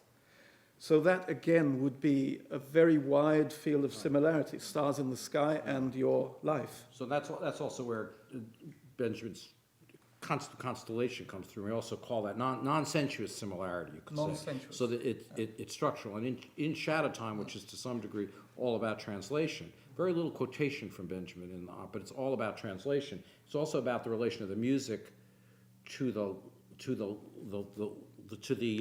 the words in terms of how the music operates in terms of translation and what you can hear and what you can't hear. But there is a section called the Doctrine of the Similar, in which there are a number of structural transformations, some of which were suggested by Fernyhough, but doing kind of gematria-like operations. So various kinds of transformations of one thing that's like a seed text that are transformed in multiple ways. And actually the Salute, which is in here, the translation of the Mallarmé, which you then translate, I translate the Mallarmé poem, that's also in that section of the Doctrine of the Similar, because there are multiple translations of that wonderful Mallarmé poem. And they take that Mallarmé poem in this book, and you translate it from my English is a homophonic translation on the poop, I say, P-O-O-P, rather than on the deck. And then you translate that homophonic translation with, I think you do that one yourself, don't you, maybe? Anyway, doesn't matter who, but. No, it was a group. The group translates that Salute, the Mallarmé. Can I ask a question again? It's so interesting because it came up, the machine translation, and we're at this moment when that is becoming more and more transparent, and so we have this personless translation based on a limited idea of similarity, obviously. Mm-hmm. And it feels to me that you're talking about a very opposite version, even to the point where you must meet the people, or you must bring the people into the same room with one another. And I'm just curious if you feel anything toward that technological version of translation that we're all living with right now, if it feels like something to come back to you, or is it something a tool to use, or is it just irrelevant? I haven't come across it yet. I don't have any experience with this kind of translation, so I can't answer the question, I think. It sounds irrelevant, then. Yes. But I'd say Maybe, it's a spectrum, and one of the things that it's interesting to do is, and there are actually websites now. This is sort of telephone with the multiple. You put the phrase in, and you do it, and actually there's a lot to see. It really depends on, how much of other languages you know, how useful those kinds of things are. So, the machine translations are demonic, and they're also liberating, depending on how dependent you're going to be on them, or what they're doing. So there are some tools in the internet for acoustic translations. So we used those tools for the Johnny Cake Hollow. We asked this tool, I don't know. Well, voice recognition, is that what you mean by acoustic? Is that the word? Well, voice recognition is what we would say. Okay, and so that would mean it transcribes what it hears. We had the Johnny Cake Hollow translated into an acoustic Chinese version, and then a Russian version, Turkish version, French, Norwegian, Italian, and so on.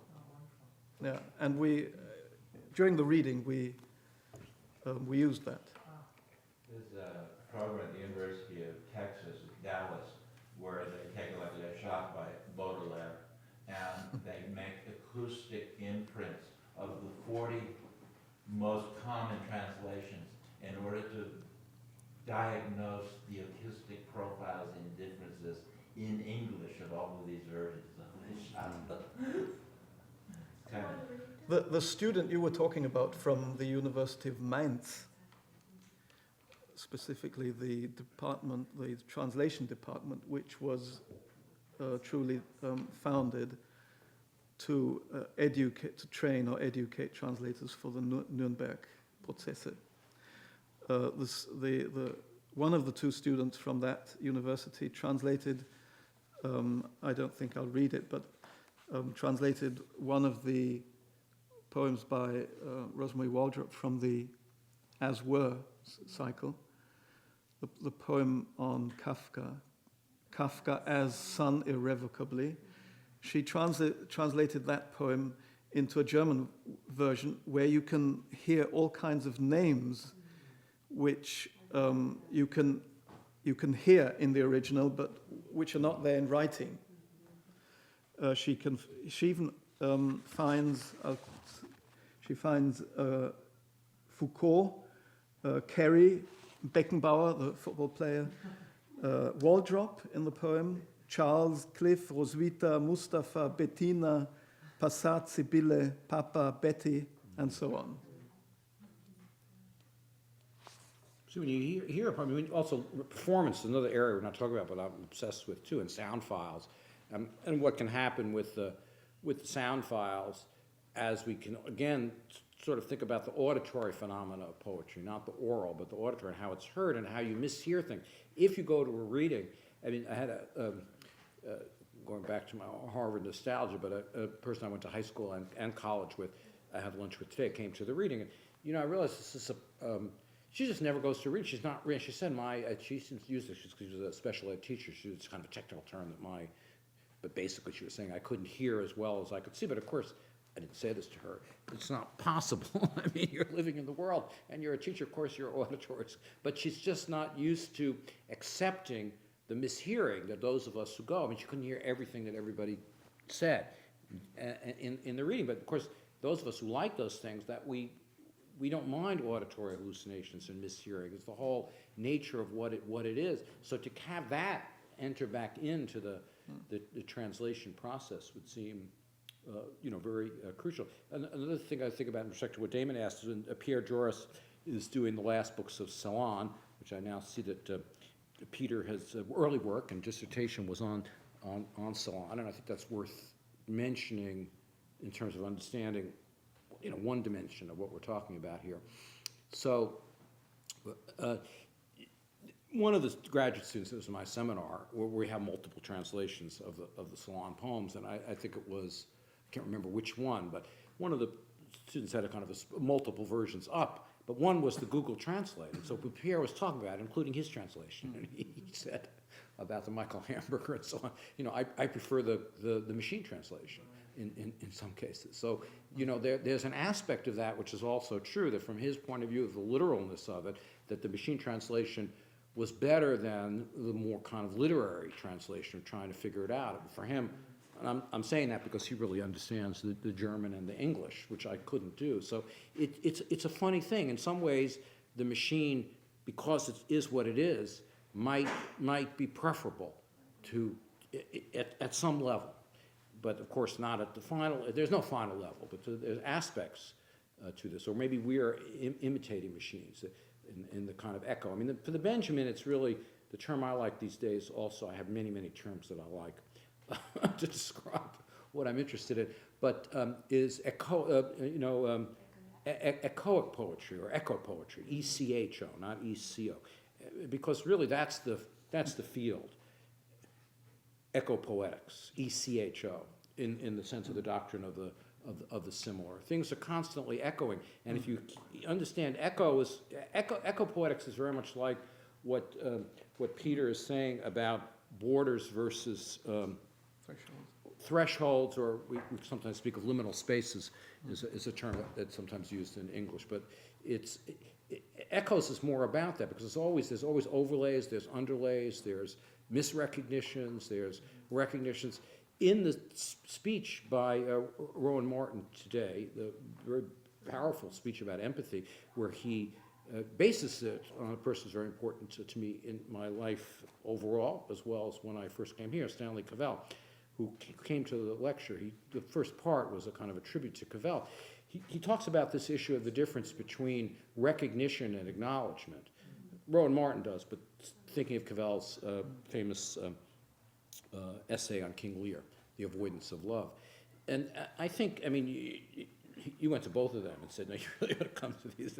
So maybe this is something else here. But I think that issue about the limits of empathy and emotion versus acknowledgement, which recognizes that you don't have transparency, that you don't feel what the other person feels, and that what's required is acknowledgement. That's Cavell's term that Rowan Williams, excuse me.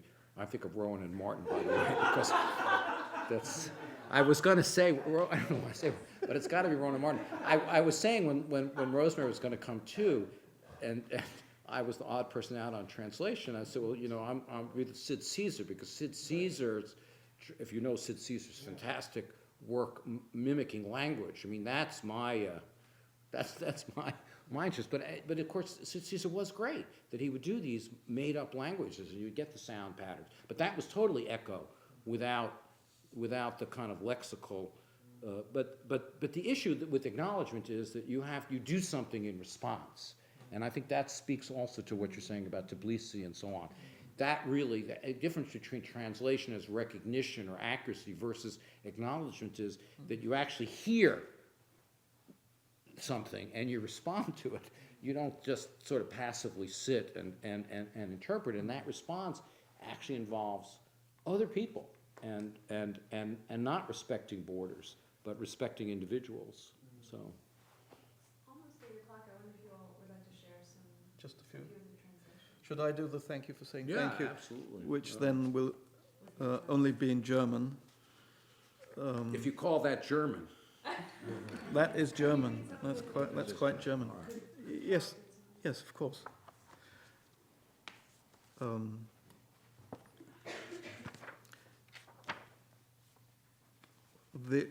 So this is the opposite, the translation into the opposite, and it begins with the first opposite or non-similar similarity happens at the beginning. The German translation has a motto which doesn't exist in the English version, and the motto is invented. And it says, it's in English, the motto is in English. The motto is, "It, as Louis Zukowski said to use, suns see and shadows think." Mm-hmm. Don't know where I found that. I love, that's one of my favorites, Zukowski, which is see sun and think shadow, which is, of course, very relevant to what we're talking about, see sun and think shadow. It, as Louis Zukowski said to use, suns see and shadows think. Hier steht ein besonders geheimnisvolles Gedicht. That's the opposite of, I won't translate everything, but just the first line. This is a totally accessible poem. Hier steht ein besonders geheimnisvolles, mysterious Gedicht. Nichts ist in diesem Gedicht irgendwie leicht zu verstehen. Alle Worte sind schwierig und unsachlich. Es ist so reich an neuesten Begriffen, neuesten Theorien, neuesten Ideen, um aus ihnen Denkerinnen zu machen. Dieses Gedicht ist geistig im Großen und Ganzen anspruchsvoll. Es bleibt ganz und gar emotionslos. Es rührt an kein Gefühl des Denkers, kein Gefühl desjenigen, der soeben für oder an sie denkt. Es geht Wort für Wort um keine Kommunikation, von no communication. Word by word for word. Es geht Wort für Wort um keine Kommunikation. Von Herz zu Herz nix. From heart to heart nothing. Dieses Gedicht hütet sich davor, sie zu preisen und loben, liebe Leser und Leserinnen, und bejubelt den Sieg der menschlichen Fantasie nicht inmitten aller Ebenen und Problemlösungskapazitäten. Dieses Gedicht hat rund 900 Zeilen. So it's saying this poem has around 900 lines. und 26.000 Worte, 26.000 Words, und dennoch weniger Silben als Zeit, die ich habe. Die Zeilen, Worte und Silben sind allesamt gewählt worden, damit sie mehr als die vorgesehene Bedeutung befördern, also allerlei Sonstiges. Dieses Gedicht erstrebt Dunkelheit und Rätsel. Alles ist verborgen. 150 Leserinnen könnten auf insgesamt 150 Weisen kommen, das Gedicht zu lesen und daraus 150 Botschaften formen. Dieses Gedicht, wie alle guten, dunklen Gedichte, erzählt keine Geschichte ohne Umweg, sondern lässt die Leserin raten, wenn es auch weitgehend ohne Grimmigkeit, Zorn, Befremden, Xenophobie und Spuren von Rassismus auskommt. Sein elementarer Modus ist negativ. Es hat Freude nicht einmal an den geglückten Augenblicken des Lebens oder teilte sie gar mit ihnen. That's a gendered pronoun. Ihnen.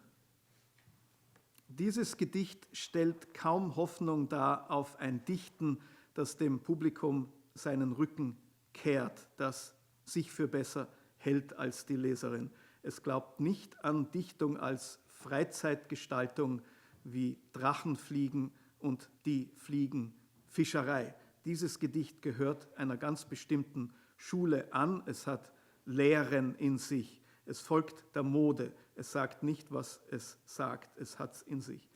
This is a totally accessible poem. There's nothing in this poem that is in any way difficult to understand. All the words are simple and to the point. There are no new concepts, no theories, no ideas to confuse you. This poem has no intellectual pretensions.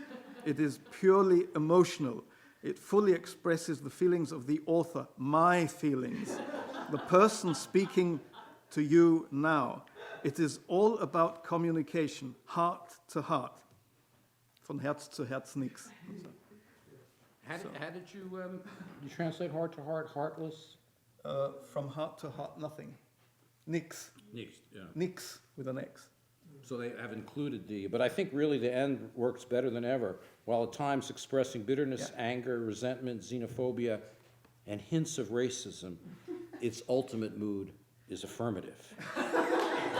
It finds joy even in those spiteful moments of life it shares with you. This poem represents the hope for a poetry that doesn't turn its back on the audience, that doesn't think it's better than the reader, that is committed to poetry as a popular form, like kite flying and fly fishing. This poem belongs to no school, has no dogma, it follows no fashion. It says just what it says. It's real. So you included the English in this particular case. Of course, you also have that famous Heideggerian play, which is, I think we could spend some hours with Duncan and the hand and thanking in the hand. That is obviously a central part of my thank you for saying thank you. Should we read maybe 2 or 3 of the Johnny Cake Hollow? Sure, that versions? would be great. Yeah, that's what we promised, so let's... I'll read one of the German versions. So the English title is Johnny Cake Hollow. Jonas Zwiebacks holen. Quellen zwecks a mini loops sich einst zu viel AR, sei's Hermann weigert sisma wagten in ihn turs durch urks schad, but bule blu ulle und las ops gogos kledes, Xylophon des Germans gack, six einst ex ist weg was, ne, exe ut es perte tutet se nix se oxequenz, Schnee, itz x Achsel außen Orgals, all mehr alles por. In immen ilses lex anders als unser Lug, es wär amend ebt beubt, ex übert quer emplas. It sounds just exactly like the, I wouldn't know that wasn't my poem. At certain, I translated in with strings the poem into lexically standard English. So Johnny Cake Hollow I translated as empty biscuits.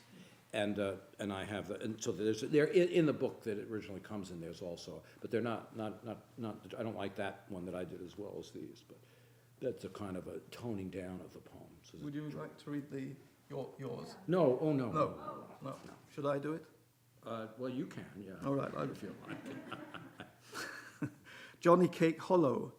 So quolen swacked on Miri Floop, Sardone to flagrant swerm, Ort Jeremy Plate, or Garvey Swait, Ib Gibbon Durs Irk Klurp, Sheb, Booty Blor de Dasidule, Dun Fruppies Gigos Glide, Judd Kilro Fane, Jed Jimsy's Cack, Exenst, Aerodole Fump Glur, Eb Hori Blut, Ig Ori Sloot Neb, Nist Neb, Ot Neb Guan, Schlepp, Atsum imba outsi birthed a lappy merp av erds. In ainsi swish, ein ansli sploop ugholds dep dulster fluge. Ig ars, ant nimbet twool begroob, ig ubers quait ag blug.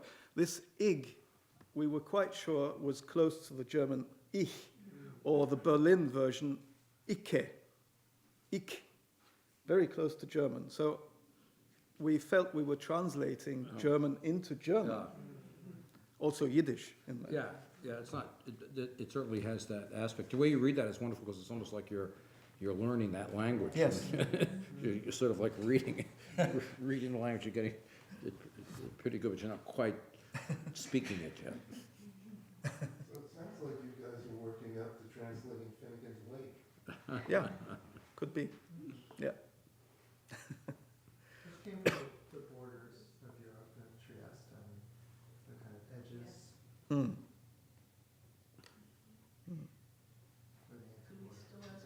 Yes. Ruth.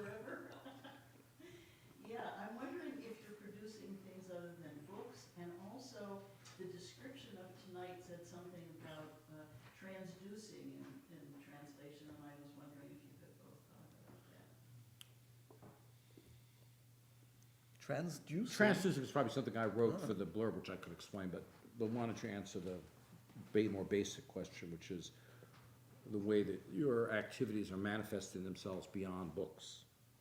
They are manifesting themselves, for instance, in drawings. There's a student who's studying at the Academy of Fine Arts, and she did a cycle of drawings for Further Color Notes. The poem Further Color Notes is on this page, and then follows this series of very delicate pencil drawings where the little lines, the little pencil lines are very close to letters, but they're not letters. They're in between being little letters and graphical marks. We also did versions which you can eat, as Charles pointed out, a cake version. We have a computer game version of one of the poem Dodgem. Right, that was great. I love that. Yeah. Where you can play Dodgem.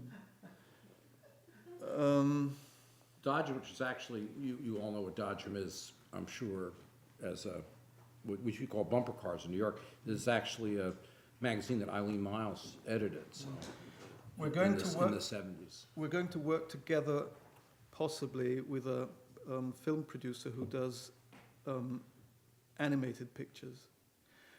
He's quite well known in Vienna. He is now retired from the Academy of Fine Arts, where he had a studio for producing animated pictures. Is that the right word? Animation. And he produced many small films where he tries to translate poems into animations. I haven't seen them yet, but we want to work together with him. So that would be a different field as well. Maybe we could do some acting. We haven't done that yet. And we could work together with musicians as well, but there are many musicians among the students, but we haven't got music involved in this work yet. We're going to invite a painter to work with us on the Blaise Cendrars poem, because the poem, this work consists of a poem and a painting by Sonia Delaunay. And we thought of translating the picture as well. If we translate the poem, then the picture should be translated. So we've asked a painter in Austria to work with us, and he suggested he would do the painting in his atelier with no influence from us, so we refused. We told him he can only paint if he's prepared to be influenced. So now he's thinking about this. He thinks the artist should not be influenced, and it should come from deep inside. So now we're waiting for him to rethink this concept. So I had a question that relates to that. On the cover, and the color blocks on the cover, which reminded me of Delaunay. Because I'm working on color and grammar, and I'm interested. And I'd be interested to hear what you had to say about color and translation and language and grammar. And looking at it closer, I noticed that the punctuation marks are still there, which is so fabulous. This is a translation of Johnny Cake Hollow. Okay. Yeah. And indeed, that's obvious, I think, isn't it? For a character. What else could it be? But, and like, because I'm working on Wittgenstein's remarks on color. Yes. So if you have, I don't know who translated this and what their process was of translating it into these color blocks. The colors have been assigned to individual letters. I was wondering that, yeah. Each color is linked to a letter. The yellow is always linked to the same letter. Unfortunately, I can't tell you much about this subject because I haven't done much thinking about colors. We discussed the Blaise Cendrars poem, interestingly, in Tbilisi, because in the audience, there was a young man who said he wanted to translate that poem into Georgian. And now we're doing it together via Skype. He's translating it into Georgian, we're translating it into German, and probably we will make a book which you then not only unfold as you do it with the original this way, but you unfold it this way as well. So you will have the Georgian, the German, the French, then a visual part to go with the German and a visual part to go with the Georgian. And maybe the Delaunay painting as well. I don't think copyright is involved anymore, so we can just steal it. We, in fact, stole the copy from the British Library in London because they have it on internet, and we were somehow able, one of the students was clever enough to get it from there. So now we're saying we've got the original. We showed it in Tbilisi saying this is the original, don't touch. There are 70 copies worldwide of that, I think. We noticed when discussing the poem in Tbilisi that the color sort of spills into the text, but the text does not spill into the image. So we started talking about that. And then we also noticed that the color on the left, in the picture was very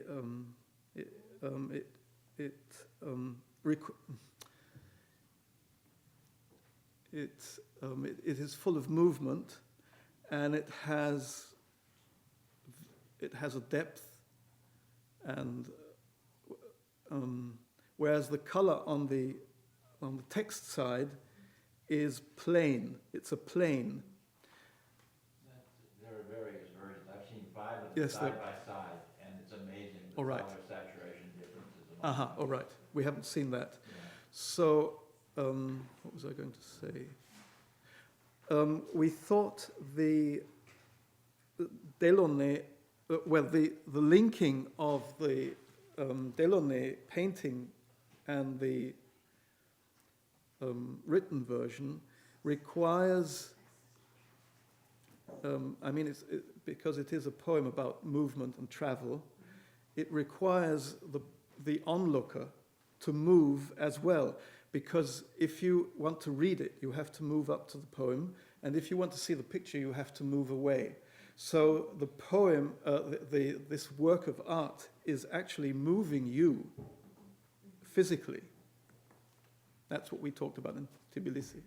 So to go back to, but it relates to what you're saying. Well, for one thing, further color notes, which is the poem that's in English there, that actually is just taken from my wife, Susan B's.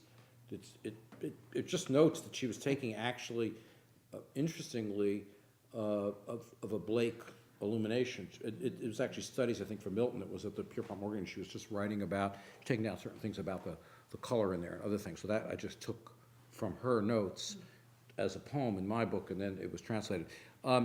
In answer to Ruth's question, transduction is Pound's term for wanting to avoid translation. So I just, in that, it's in a spectrum with that issue. And so taking things from one place to another rather than translation is one possible method. One I like in particular, many people do, is Geraldo de Campos', or Campos, probably would be the more accurate,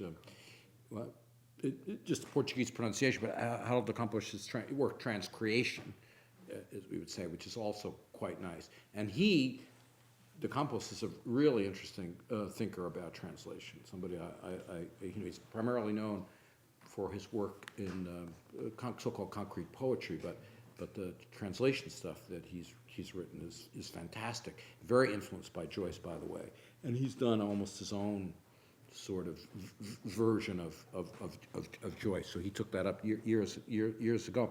Another thing which I'm taking up in my seminar at Penn right now, which relates to what you're talking about, but the larger issue, which we can't get into, would be the archival and digitization as relating to, or editions, textual scholarship, a la McGann, as relating to this issue. So even within your own language, when you do an edition and you decide on different kinds of versions, understanding the question of what versions are relates to this issue of the poetics of translation. And interestingly, when we are involved, as I am, in a sound archive, you're also making an enormous number of decisions about translation when you move from the so-called live event to the so-called recorded event, or digitizing recordings in different fashions, and the difference between MP3. And MP3 is actually a very interesting issue of translation. Jonathan Stern's book, The Audible, on MP3s. Is it Jonathan Stern? Yeah. Is very interesting in terms of what we're doing, but what the MP3 is. MP3 eliminates a great deal of sound. So especially with poetry, it's very interesting. And of course, going back to Havelock, this is a long thing which I'll just mention, the issue of the alphabet itself, the invention of the phonetics in the Greek alphabet or the earlier Hebrew alphabet itself involves a massive translation of a culture that was non-alphabetic into an alphabetic culture that really, and the great thinker about that is here, I think, Naj, I guess. Gregory Naj, it's fantastic poetry as performance, in which he talks about this issue, but Havelock earlier. So that's a larger context in which you can understand, especially when we're talking about culture, because one of the things about the Greek alphabet is that it's very good for the Greek language, less good for other things. So you have enormous distortions in terms of using alphabetic technology itself, but that is a translation technology.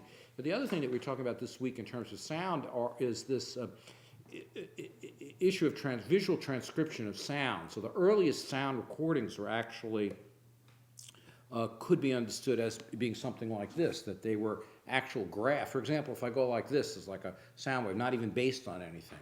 And that could be played. And actually then their early work in like the mid-19th century, before you had the recordings, just 10 or 15 years later, actually had various ways of transcribing essentially what we call waveforms. And it's possible to play back those waveforms. And actually it's possible now with technology that you can play anything. So you could actually play this as if it was notes and get sound. So that, you know, another interesting issue for me, fundamental about sound recording, is not what most people are interested in, which is the recording of so-called music, but the recording of the human voice and how that operates and what happens when you play the human voice back and you hear it, which is a little bit like alphabetic technology. But the connection of that, human voice rather than music or noise, in terms of things like this, are very interesting, because you can actually, you know, you can play it back and almost sort of hear words if you think of the contour of the music. So if you think of these issues, and this, your reading of Johnny K. Kahlo, you know, so much brought this to mind. I mean, another famous quote on this respect is Basil Bunting's funny but outrageous but delightful. I would read to my class in Persian. Even though they didn't know Persian, they could get 90% of what was there.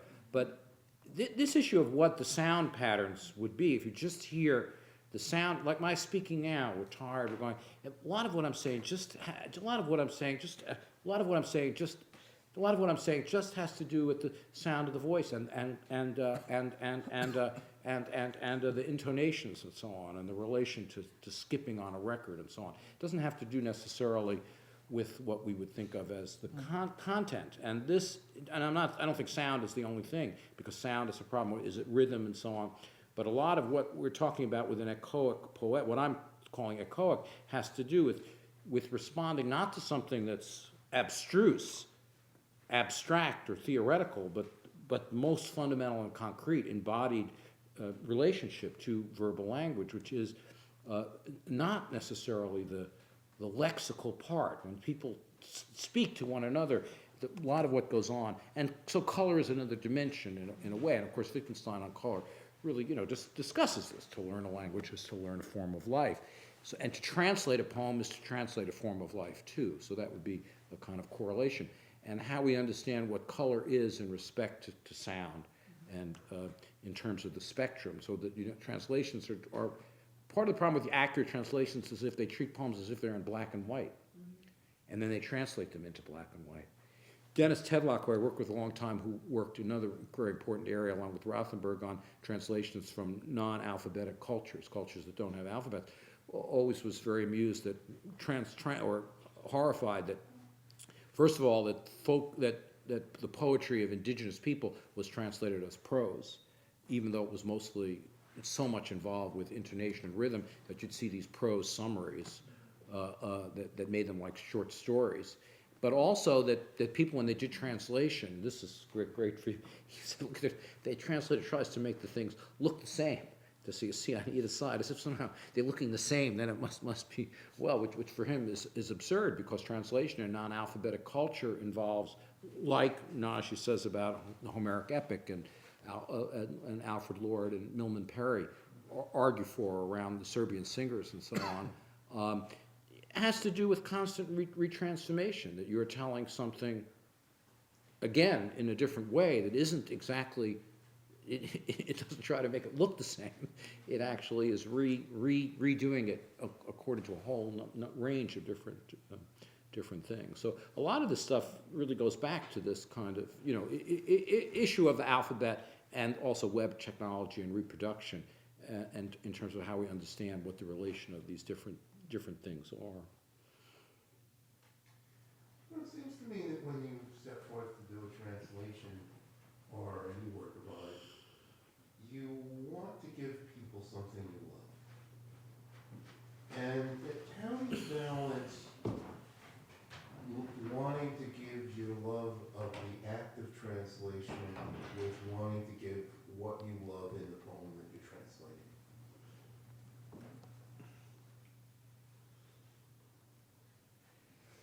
I'm taking that as a question for you. Rowan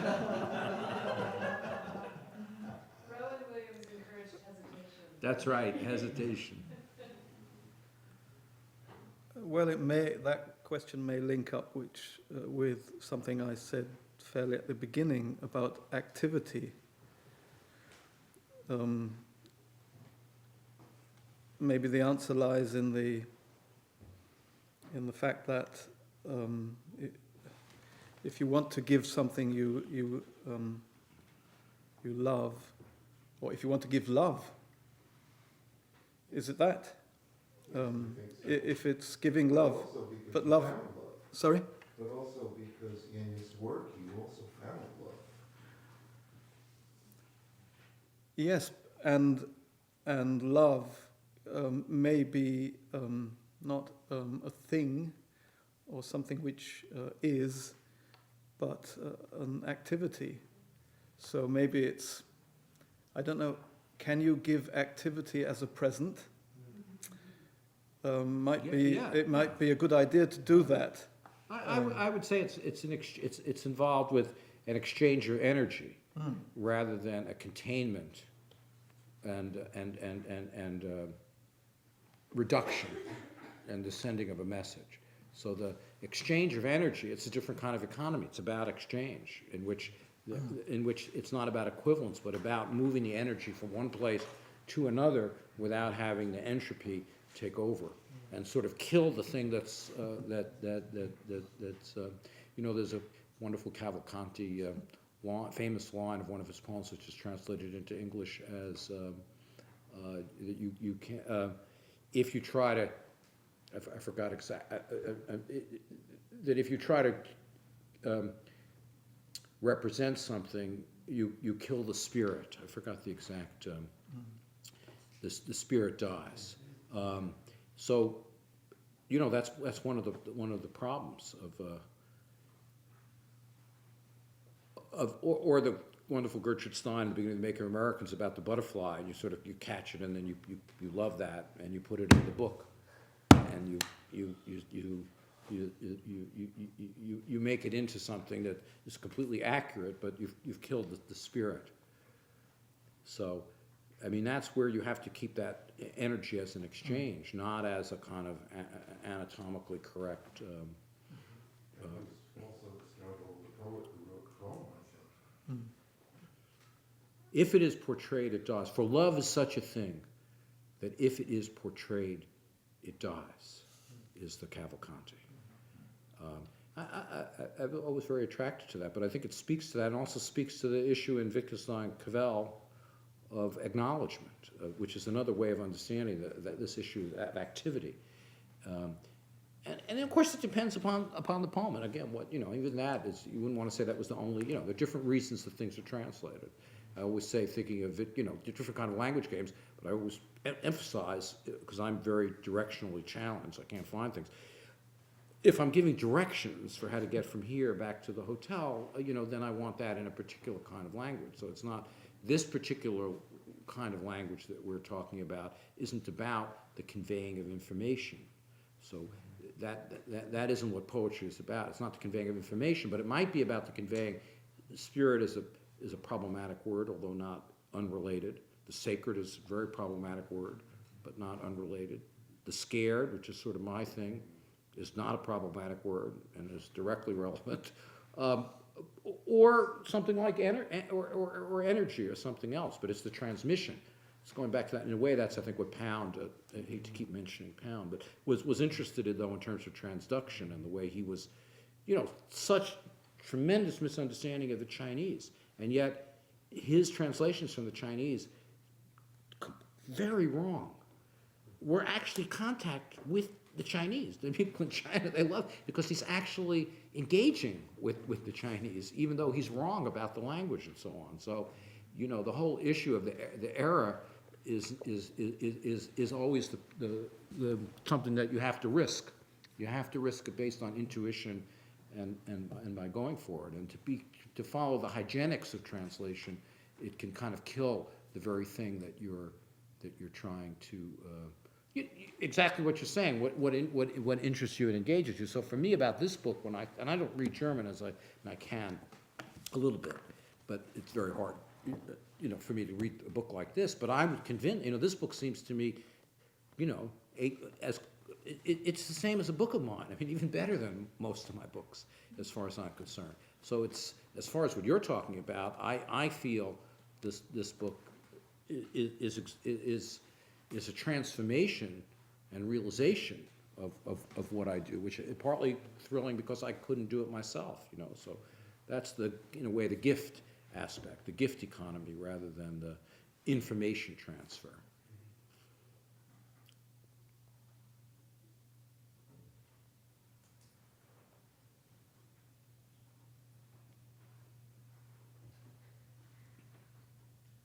do we want to stop soon? I'm going to read you one sort of very funny short translation of mine, and I'm not. It's just because it amuses me from the time. It's from Cecco Angiolari. Does anybody know Cecco Angiolari? I've read this poem a couple of times, and people keep thinking I made it up, but actually, it's translated by Rossetti most famously, and it's along with his Dante translations. Si faci fuoco is what it would be in Italian. I can't really pronounce. If you make fire. Right, yeah. It's from so around 1300. So this is my translation of si faci. If I were fire, the world would burn. If I were wind, there'd be tempests at every turn. If I were water, watch earth drown. If I were God, I'd smash it all to worms. If I were Pope, to hell with moral compass, the Christians would all be flung into a stinking rumpus.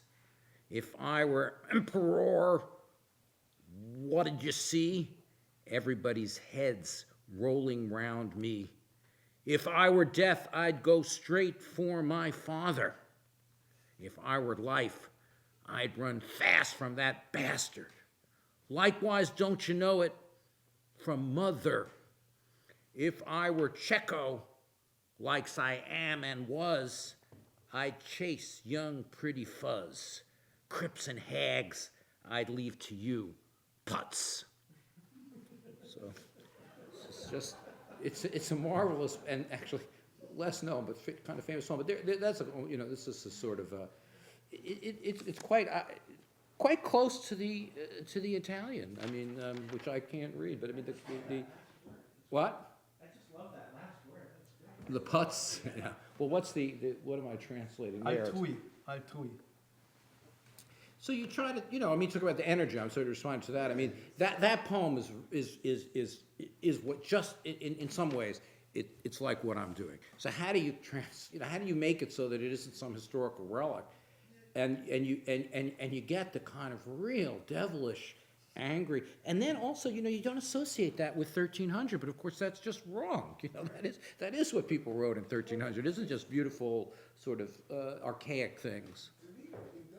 Gotten on the wavelength that he was slinging it on. Right. Can't you sling the same stuff? That's right. Well, so that's a nice, and wavelength isn't bad, and by ear and intuition, that's right. I mean, to some degree, wavelength, of course, for poetry is a good term as far as I'm concerned.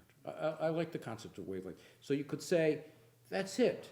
But what Peter has done is to get like a whole group sort of on the wavelength, and then they take the wavelength and then they just go with it. But once they're operating in that wavelength, then they become, so I made that joke about the poet is a little god, but the translator's god. Then they are empowered, even as young people, so that it's the best. They can do better than we can because they're less, to actually make poems.